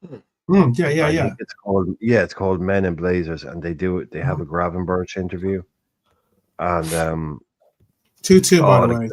They just tied it up. But go ahead. Well, but the guy that's interviewing him is just so fucking cringy, man. It's like every time he asks a question, he's like giggling like a girl, and every time Grav says something, he's like giggling like a girl. Like everything is like, oh my god, that's so hilarious that you just said that. And it's like, but he asks him in one rare moment, he kind of says like, oh yeah, you become known for that like signature little turn that you do now. And again, he starts giggling over it like a girl. But I couldn't get more than 3 minutes into it, man. But okay, Men in Blazers is for American wine moms. Yeah, but the guy was English. Wine moms. Yeah, okay. Yeah, but the guy that was interviewing him was definitely English. But oh, he's English. They're both English. Oh, they're both God, the two guys awful. are both from right. Yeah, okay. It's the first time I've ever seen him. But he was wearing a cardigan as well, which I thought was. I think he's an Evertonian that you're talking about. I think he represents Everton. Kind of a beard guy with a beard and glasses. There's two guys. There's two guys that I don't know if he has a beard, which has a beard now or not. But there's two guys that do it, and one of them is an Evertonian because he's interviewed. He interviewed John Oliver, and John Oliver is a Liverpool fan. So, and they were talking about being a red and being a blue. Right.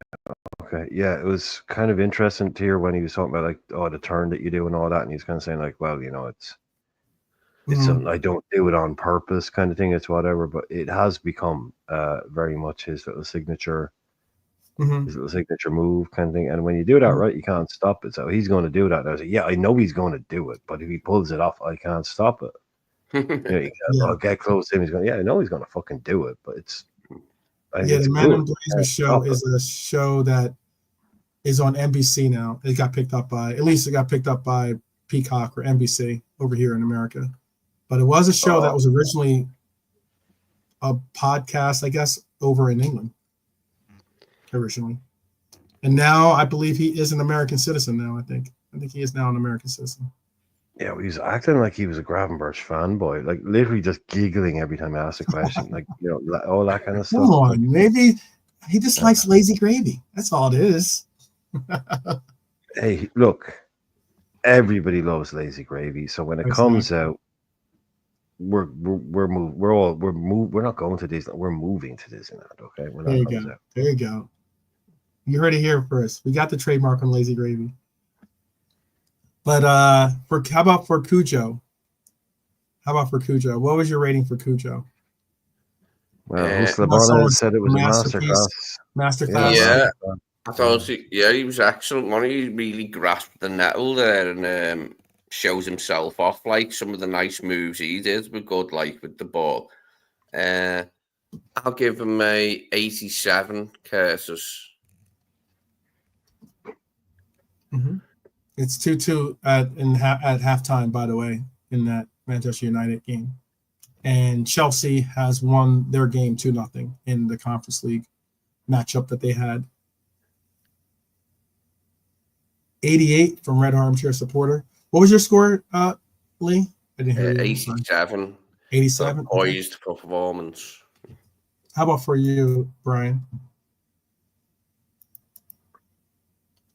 84. 84. Okay. 88, I said for Red Armchair Supporter. Lee gave him an 87. I had him at an 85. You guys want to put in before we stick with the 85, or any more ratings for Cujo? Let you guys get at least an opportunity to put it in there. Put in the score at least. All right. Well, if not, then we will move on to a player I thought was phenomenal yesterday, and I know that a lot of people thought the same. Obviously, he got the Man of the Match award on air, and that is Maka. How did you rate McAllister, Brian? I believe you're up for the play first on this one. I was just kind of thinking, because Lee, there's always someone like, and you look at them and you're like, I know he looks like somebody, but I can't think who it is he looks like. And I've always looked at McAllister, especially in this picture here. It's like he really freaking looks like somebody. I can't think who it is. I've just realized who I think it is. Do you not think that he looks exactly like Ant from earlier on that was on the show? Oh, okay. I mean, that's he does like him a bit, doesn't he? Yeah, I've got a lot of Ant, hasn't he? Yeah. Ant, if you're watching, that's who I've always been. Yeah. There you go. There you go. You are correct there, bro. I'll give Mac a 90. 90. Yeah. Robert McGuire says 90 as well. What are you saying, Lee? I'll push it up a notch to 91. 91. Okay. All right. This isn't an auction, but okay. Got you.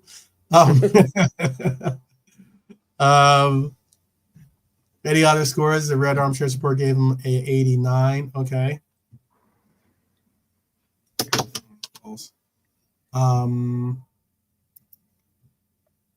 Let's see. I gave him 88, but I don't have a problem going to a 90. Since we gave Connor a 91, I think he deserves a 90. I got a Great laugh goalkeeper. out of it, and that Alexis McAllister calls his brother Kev McAllister Kevito. It tickled me. Kevito, huh? Yeah, Kevito. It tickled me ribs, that one. Kevito. That's cool. A player that I thought didn't get that much I wouldn't say notice, but he played well, but probably didn't really turn a lot of heads. Our front line, no one on our front line really turned many heads.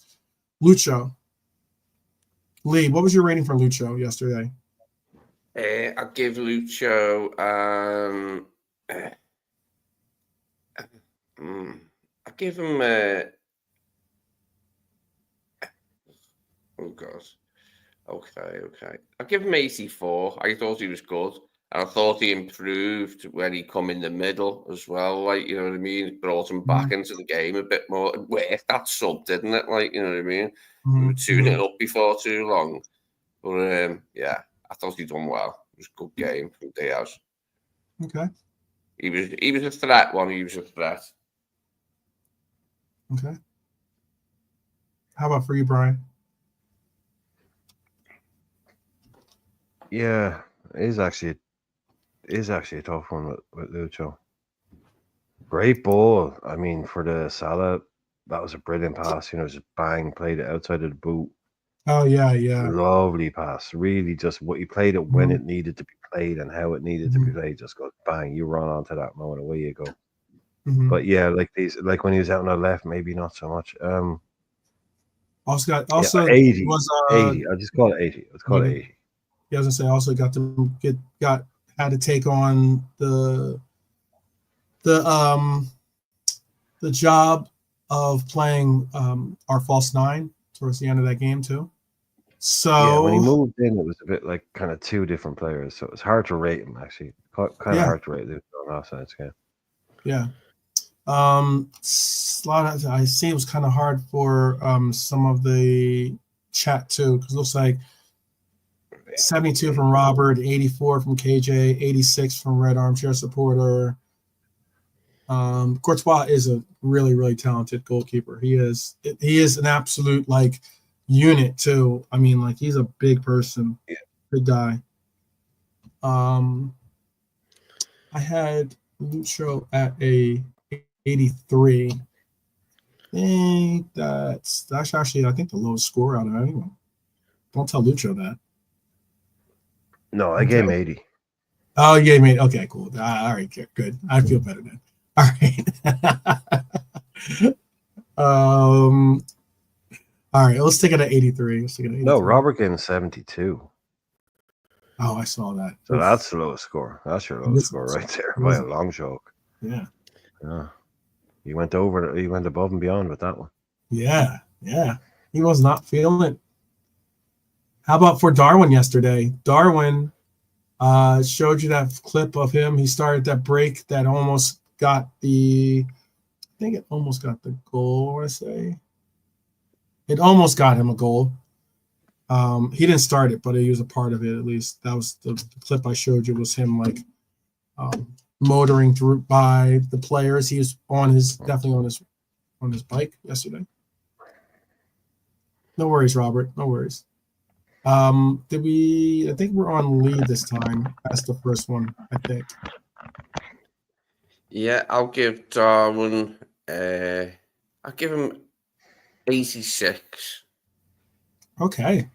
All right. Brian? 75. Oof. 75. Ouch.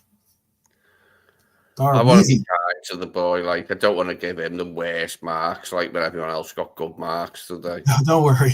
Don't worry. Brian said, I'll hold my beer. and hold everyone else's. There you go. Red Armchair Supporter gave him a 79. Robert gave him an 80. Let's see.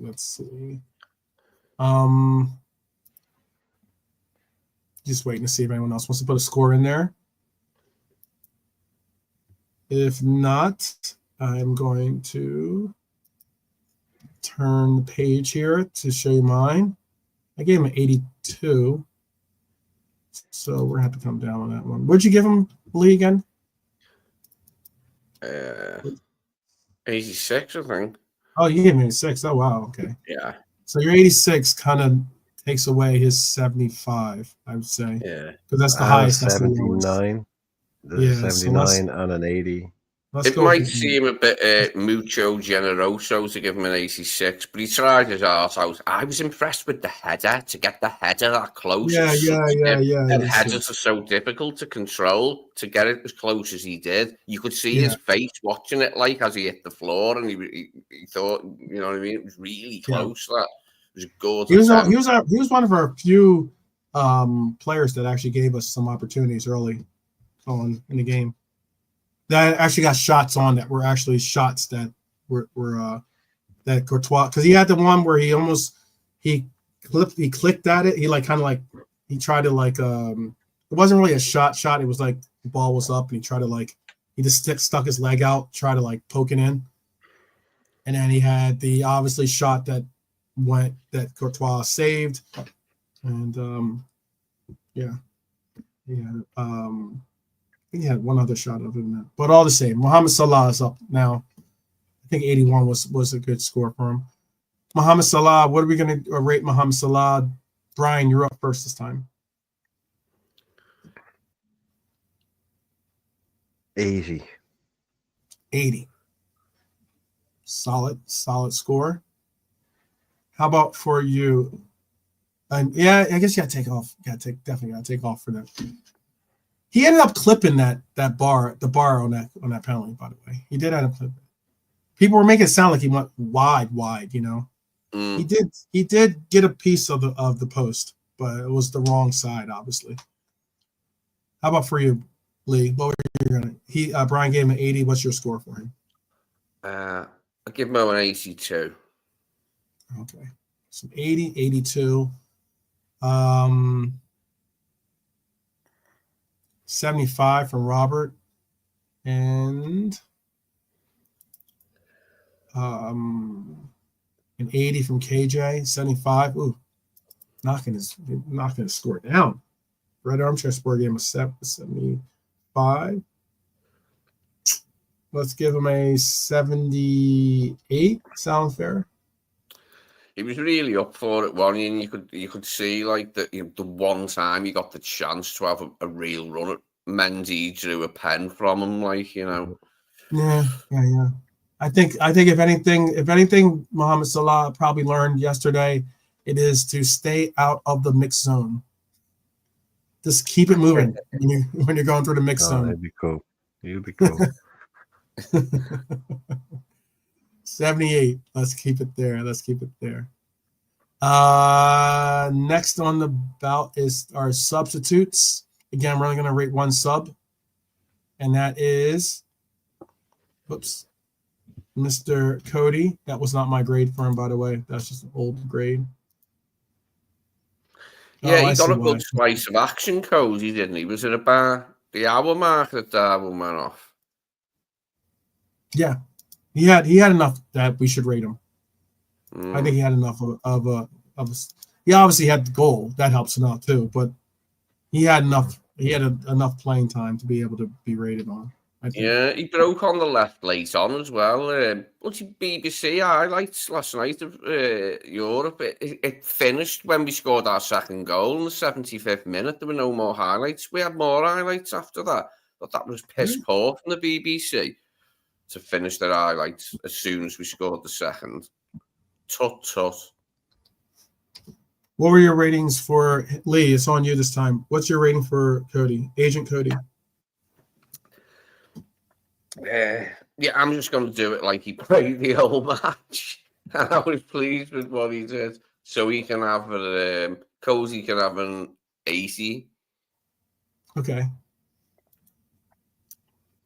And for you, Brian?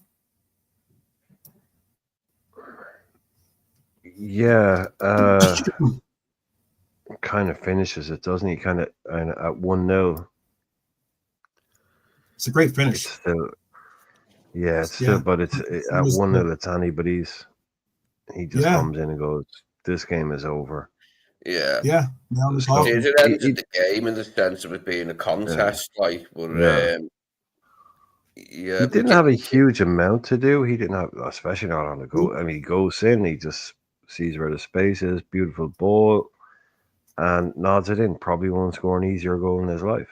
But had a key pass, had 19 touches, 11 on 12 for his passing, 90%. Yeah, I'd say I'm trying to factor in the goals. So 75. Yeah, 75. Oh, okay. All right. I thought you'd go higher than that, but all right, that's cool. 85 for Cody from Robert, 88 or 85 from KJ. Red Armchair supporter gave him an 89. 75. What was your score, Lee, again? One more time. 80. An 80. 80. Okay. I gave him an 88, but we're going to have to bring it down a little bit. I think probably 85 is probably more of what we're going to have to put Cody at.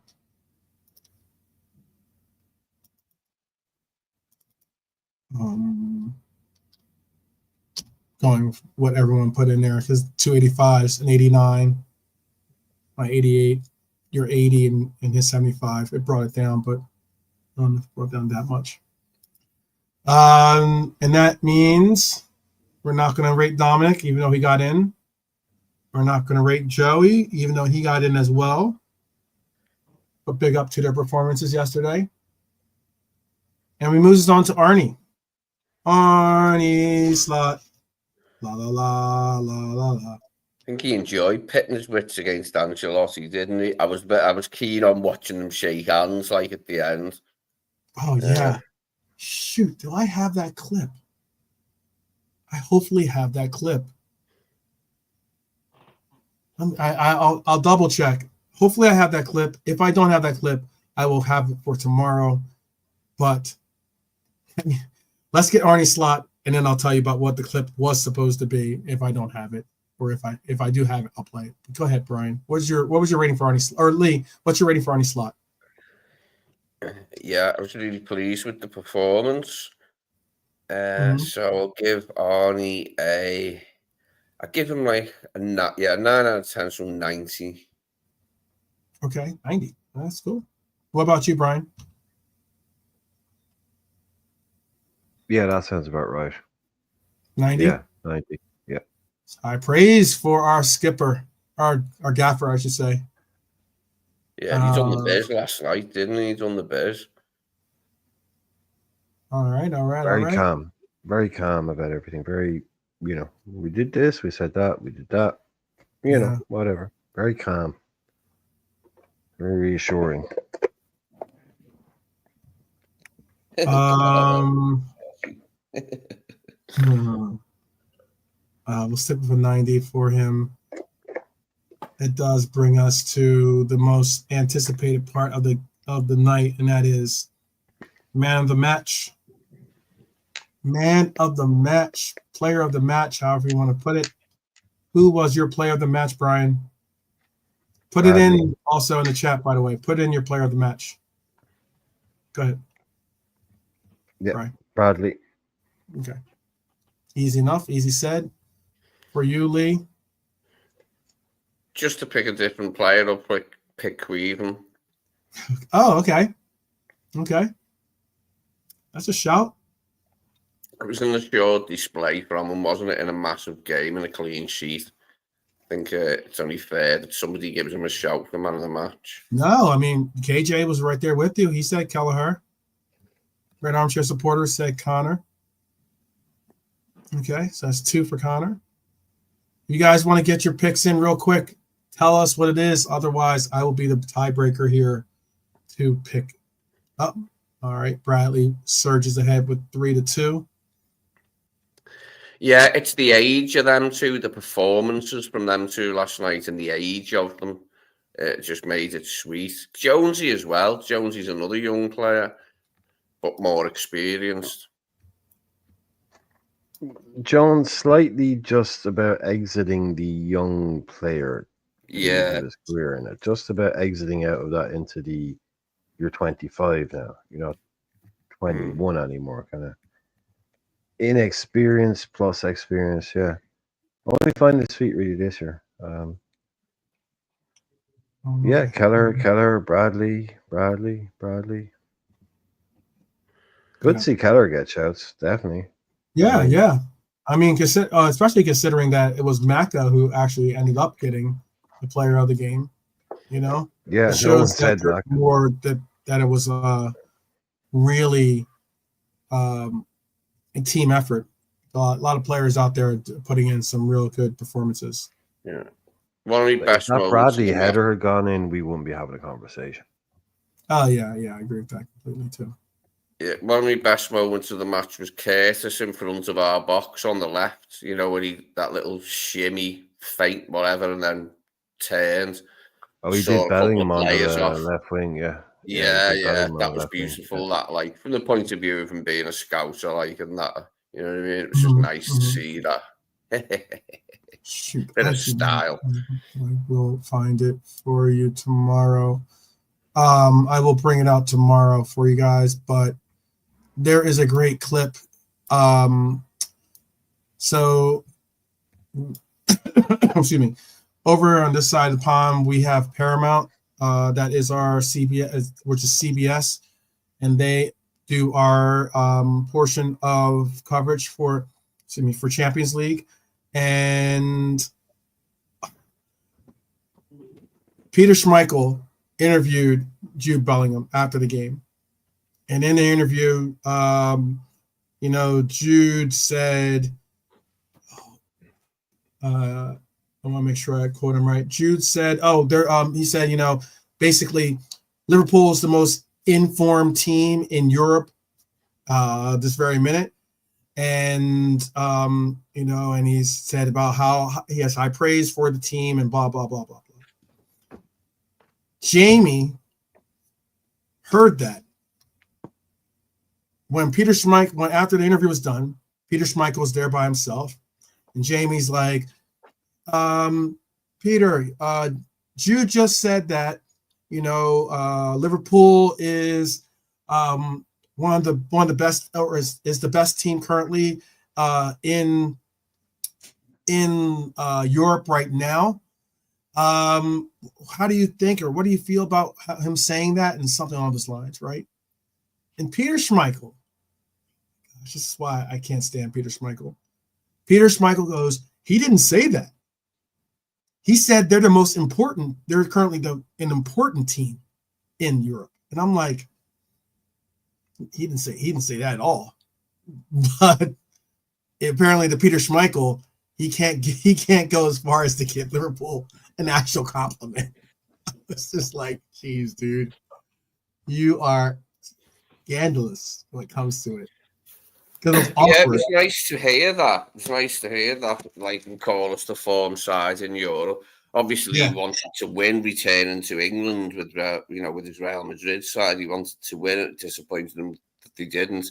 So it was nice of him to doff his cap a little bit in our direction about the form being the best in Europe. Thanks very much. Exactly. That's why it's just interesting. Peter Schmeichel, like, he's I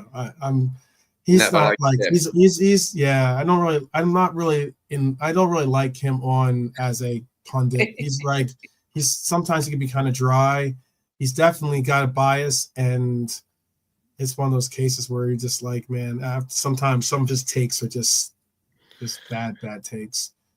Remember when he had his hair and beard dyed silver? He looked dead weird. He looked like Jack Nicholson at the end of The Shining, where he's like been in the frost, when you see him. That's what Michael looked like with that silver beard and silver hair, mate. Jack Nicholson in the maze in The Shining at the end, like when he's frozen stiff. Yeah. I'll tell you, you know what's pretty crazy? Shout out to obviously Bradley, who's our man of the match. Just by the sheer number of votes for him, he has to be obviously the man of our match, according to. Come on the show, Connor. Come on the show, man. Come on. Yeah. Yeah, I would love for you to represent for sure. But what was interesting was that they had TNT. I know TNT does broadcast for your side of the pond, correct? They're the ones that Oh do. yeah, they used to be Yeah, BT. BT. It used to British be BT. Telecom. BT is now TNT. Yeah. Gotcha. Like TNT there is was an American Sky company. and Yeah. BT. Yeah. BT got taken over by the TNT thing, but it's like it's basically carried over all the same Yeah.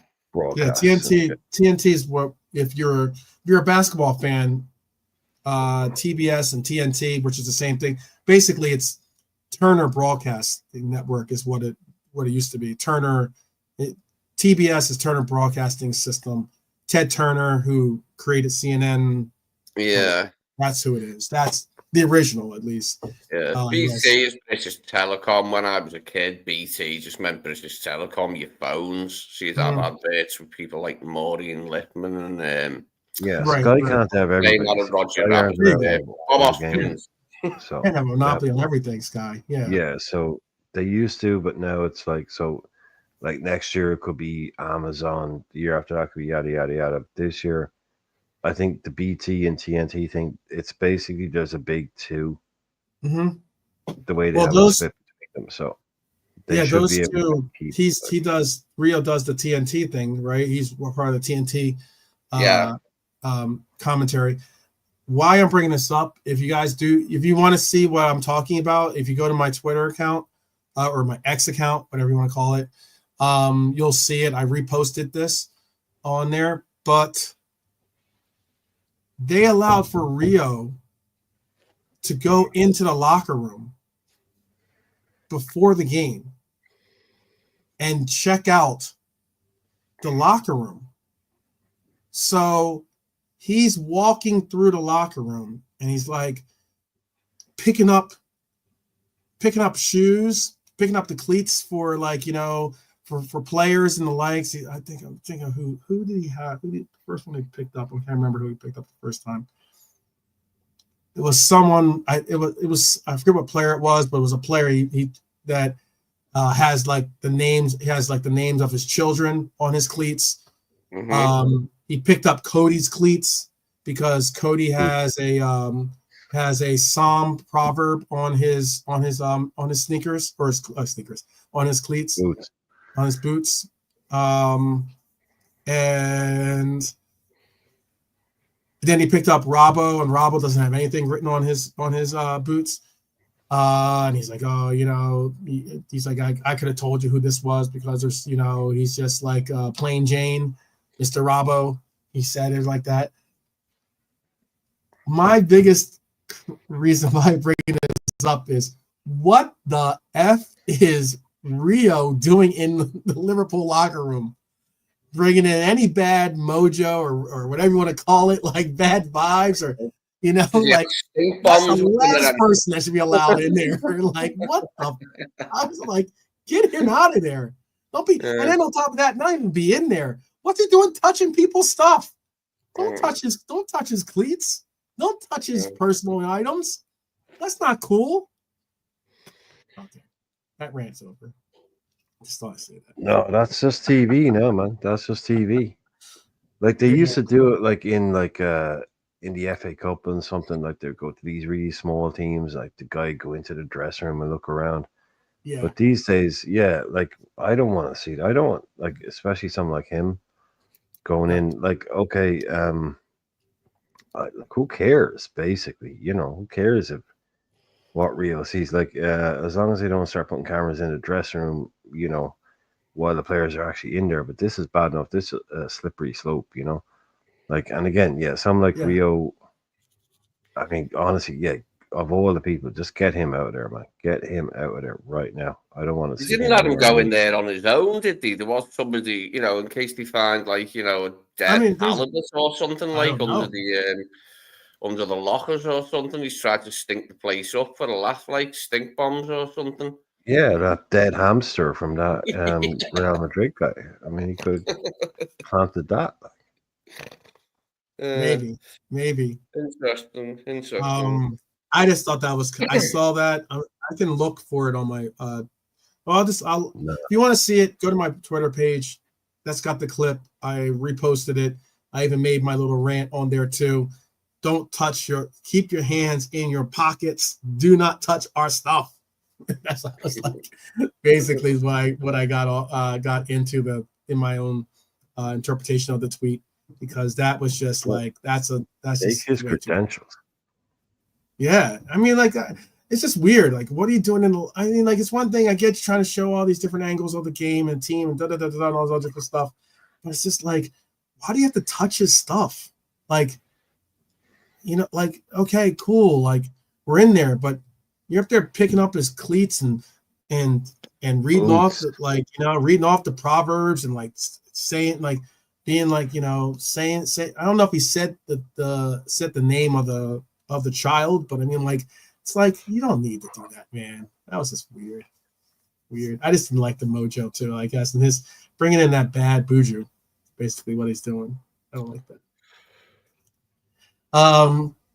Also, before we end, because we're going to end here pretty soon. Also wanted to say, Robbie from AFTV said that Arsenal's win is way more impressive against Sporting than Liverpool's win against Real Madrid. He said that out loud.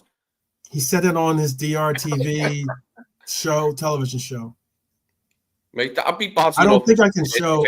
If you were in the comments. Can I show his clip? I mean, I have the clip. I don't know if it's on Twitter. Can I show that? That'd be a bad enough thing to type. Of course, if you were in the comments, never mind saying it out loud, like when your face is on camera. No, you can show like that whole thing, like that thing you were showing earlier on, that fan channel reacts. All they do is clip up people's show and show them, and they have a channel built out of that. You don't have to worry about showing these people's clips.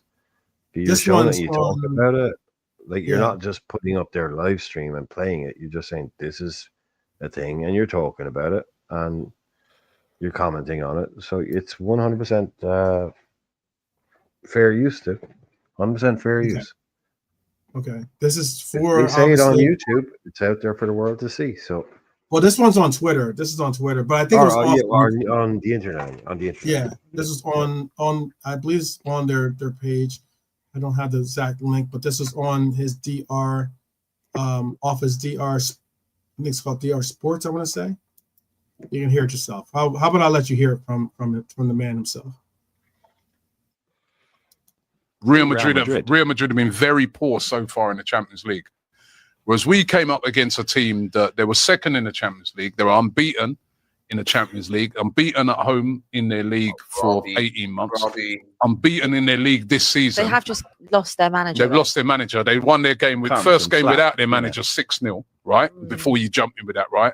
And we absolutely took them apart. And the way Arsenal played in that game, we were brilliant. You know what I mean? I'm sort of leading on from that good performance against Forest. And we could have scored more. So I didn't know it was a Robbie until you put him up. I just thought, like, I had heard it. I heard it somewhere and seen it earlier on and read it myself that this is the more. I don't doubt it was a good performance. Well, Sporting did kick I don't doubt it was a good performance, but what's the reason to go and say, it's better than what Liverpool did? Now you just sound like an idiot. It was a bit infantile, wasn't it? Especially, you sound like why it sounds so poor. Like, why it sounds like such a bad take is because, like, and again, it goes to a lot of the projection that you see from these gooners lately, and like our history with Real Madrid, our history in the fact that it's been since 2009 is the last time we beat Real Madrid was the last time we beat Real Madrid was 2009. 2009. Yeah, that's what. Yeah, it was a long time for that one. Like, a long time. Yeah, I'll double check. Yeah, 2009. We got a draw. It was falsely reported on some media scene that we lost all 4 games. We didn't. We drew one. Mm-hmm. And if you take out the penalty kick, obviously they got their penalty kick in there, and I know that their penalty kick made their XG go to, it was like 1.22, right? If you take out their penalty kick that they missed, their XG would have been 0.04. That is domination in a game. That is us saying that we controlled that game, pretty much. A team that is the reigning Champions League, the reigning team of Europe, the Champions League, like a team that isn't a bunch of like. It's just interesting the narratives that are being spun. I think it was me, Ante, and Lee. We all hung out a little bit after the show, and we watched ESPN FC's take on the game. And it was just interesting because one of the first things that they did, or one of the bigger points that they tried to emphasize, the one that they put graphics up for at least, was they tried to emphasize, one, they put Camavinga on the list as if he was out for the entire game. He played the game, okay? But they made a listing of all the players that were missing from Real Madrid, as if we don't have players that were missing on our side of the pitch. The world's best goalkeeper. It was like, it's like one of those things where, like, I get you have to like draw up drama, or draw intrigue, but I mean, like, keep it 100. I mean, it's not like we didn't have to deal with people act as if we came in with a team that was like fully healthy. It's wild, absolutely wild. 3-2 right now. Would currently you say 68th minute? United. Oh, go ahead. Would you say that just due to, because I don't really know what the Latino population over there kind of does in terms of like non kind of Mexican teams or whatever it might be, but like, and I know, I know we're big in America. I know definitely that, but like, are Real Madrid bigger in America than Liverpool are? Just due to the whole kind of Latino population, or I don't think so. Because I don't know how big Liverpool is. I think Liverpool arguably is the biggest supported club in North America, or at least in America, in the US. So, like the kind of the Latino Spanish type population, like, did they go more for Barcelona, or they do go more for like Mexican clubs, or they do more of like clubs? There are Latino population here does seem to like Real Madrid, certainly, but you do have your hand full of those that like Real Madrid, or excuse me, like Barcelona, and then you also have a lot of at least when it comes to the Mexican American population, they definitely have some affiliation towards the Mexican clubs that they still follow from home. Yeah, I think what Robbie was trying to say there on AFC TV was like, Sporting have recently beat City. You know what I mean? They beat City, and they did beat City, but they've just changed manager. He was trying to imply that there was a big bounce from that still from them, like, but the manager's left, like some new guys just come in. It's not that impressive to score 5 in Portugal. I mean, it happens, mate.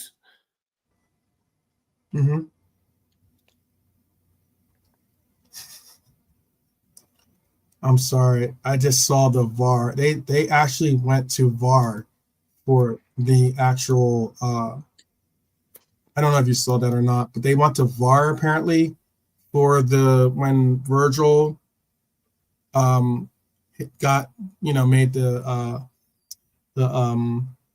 bump when he bumped off Mbappe.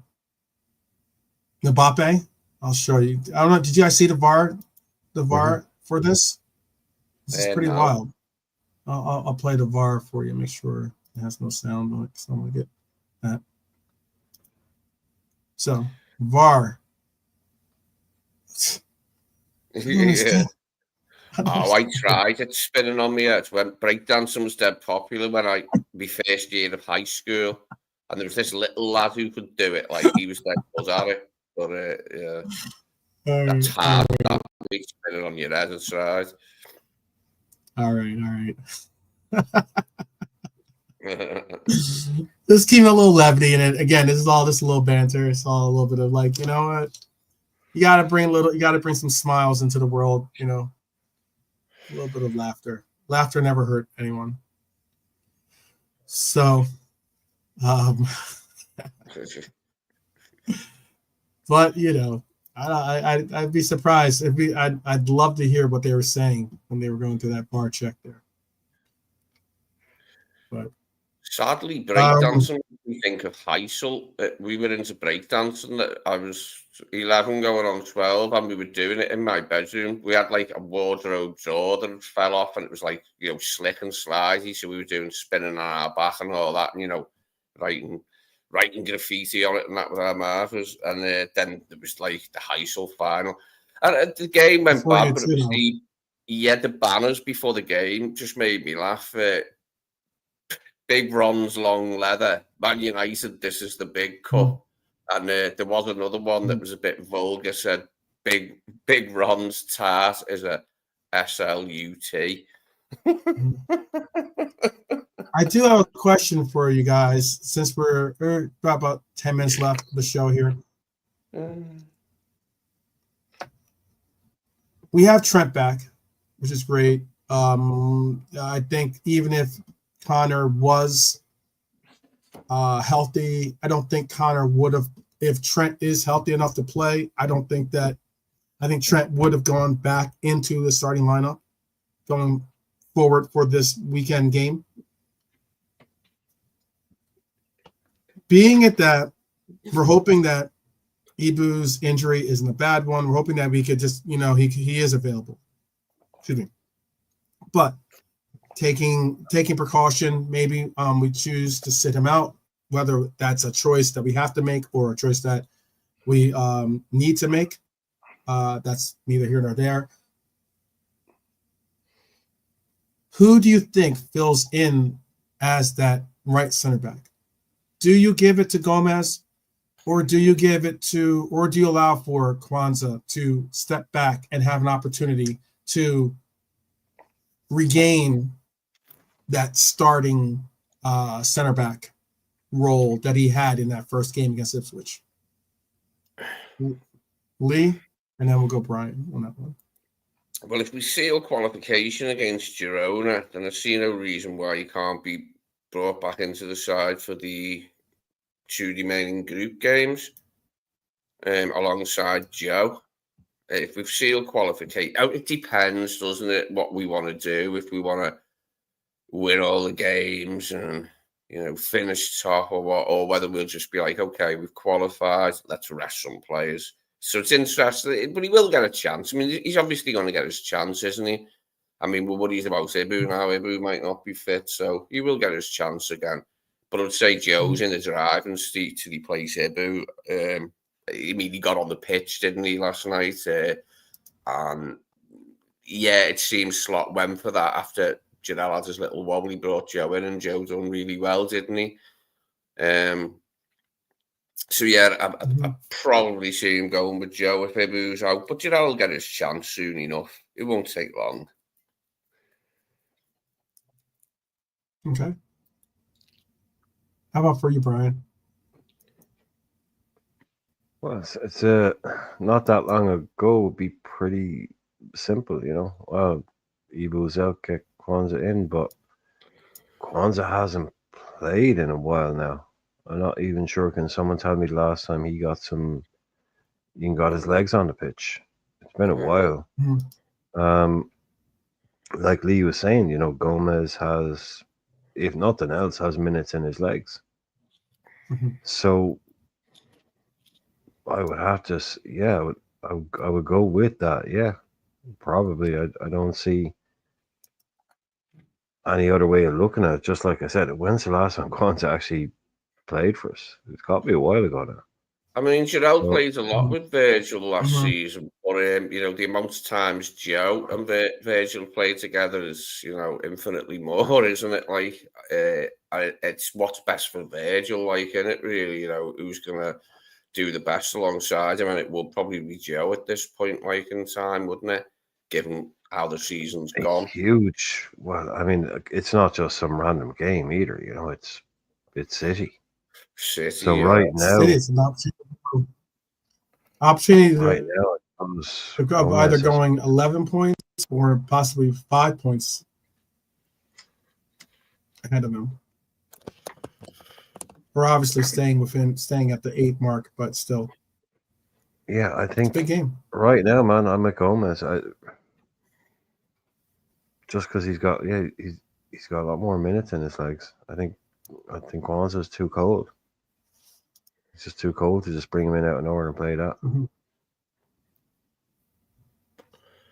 That would seem to be the way it's going to go, like, wouldn't it? You know, with Joe getting on the pitch last night and a few other times recently.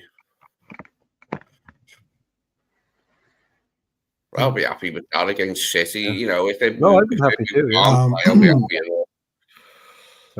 I wouldn't argue with it. I'd be happy with it.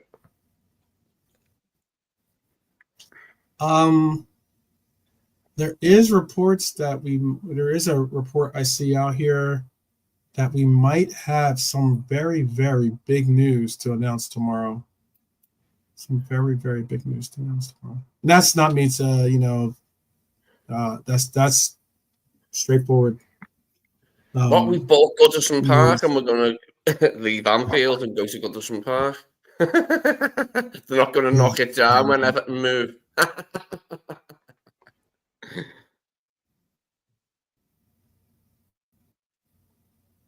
Yeah, no, there might be some big news tomorrow. Save it as a teaser for those that will join us tomorrow for the show. But hopefully we get the news. Actually, hopefully we get to see the news happen. But there should be some good news. Yeah. KJ trying to possibly taking some guesses on it. Also some news, or not news, but this Jamie Carragher. Jamie came out with a take on Trent Alexander-Arnold's future with Liverpool, but you know, take it for whatever it's worth. I don't know if Jamie has an inside track as to knowing what exactly is going to be going on with him or not. But okay, Jay, right there in the comments about it being the VVD contract, the good news, that would cheer me up considerably, even though I'm as cheery as I could be at the moment about my football club, hearing that Virgil's signed on again for another 2 or 3 years. I think cheer me up further. Yeah, I saw KJ taking a stab at the news. There was an interviewer, or it was a Spanish-speaking interviewer, asked Virgil the question about his future, and even put it to him by saying, "Would you be interested?" Or no, putting it to where he was asking him to come and play for Real Madrid, which is pretty bold, to say the least. Let me see if I can find it for you. I'll see if I can find the actual clip. Let's see what I have. Give me 1 second. Let me see. I'm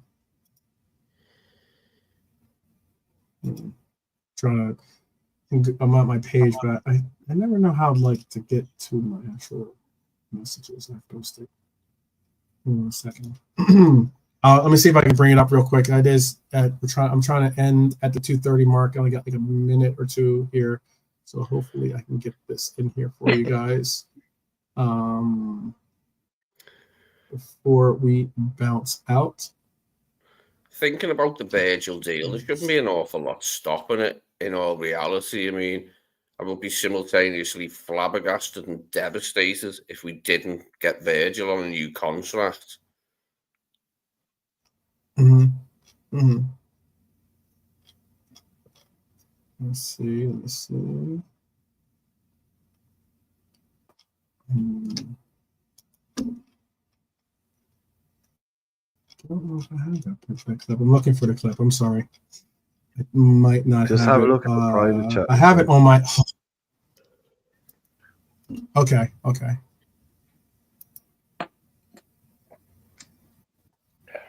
Okay. No worries. No worries. I got you. I'll show. I will share this. This is pretty wild to see too. By the way, this is pretty wild. This is so. Ooh, If nice. you thought that we did a number on Real Madrid yesterday, apparently That's Real Madrid. Apparently, they couldn't get out of. They got their bus got into an accident yesterday. Pretty wild. I Pretty love wild. Inspector Clues over there going, that's Real Madrid's bus. Yeah, you reckon? Yeah, you think? You think? You think? What was it that gave it away? Yeah. Oh my gosh. Taking it to a nearby garage and shoot. spray it quickly. Yeah. Yeah. Let me see if I can get it. That's what Pompey.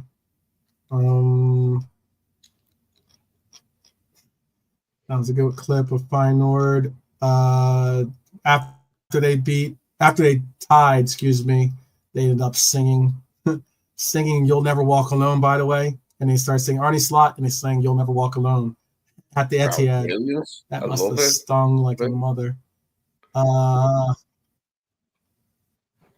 I love it, man. That's brilliant news, that. Yeah, I don't see it here. I wish it was interesting. It was interesting because basically Virgil van Dijk was asked, and he was like, first off, he was just like, what are you doing? And then not only was it interesting that he got asked that question, but it was just, he was like basically shooting it down, saying, look, I'm focused on City, our next game being City. That's what I mean. Like, how we were all commenting on Mo's comment, basically, I'm sure if Virgil wanted to, he could have taken the opportunity to just say something even before he got asked that stupid question of, well, why don't you come and play for Real? You ever think about coming and playing for Real Madrid yourself too? And he was just like, what are you doing, man? This is interesting. But yeah, I don't see it, unfortunately. I'll see if I can find it for you guys tomorrow. I'll see if I can find it for you tomorrow. But we're going to end here. We're a little bit past the 2.5 hour mark. Brian, is there anything you'd like to say to the people before? I know you got to go. So is there anything you got to say just to the people? Thanks for everybody for being in, and see you all again tomorrow, as per. Okay. And Lee, is there anything you want to say to people before we let them on their way? Yeah, thanks everyone. It was good laugh. Had good fun tonight. See you again. Cheers. Sure. And for all those out there, we will have certainly some fun setup for you guys tomorrow. We're also going to be bringing in the weekend, so you know how that goes. Again, for those out there on this side of the pond, happy Thanksgiving to each and every one of you. And also, I hope that everyone's safe, everyone enjoyed the game yesterday, and were able to really savor the event of beating a definite vied foe of ours in Real Madrid. So vamos, right? Mm-hmm. All right. Anyways, big up to each and every one of you. we will catch you on the same time, same time, same place. Hopefully tomorrow. See you guys here. You know, tell a friend and tell a friend, and be sure to join us tomorrow. But until then, as always, up the Reds, and I definitely say peace and be safe out there. We'll see you tomorrow. Take care.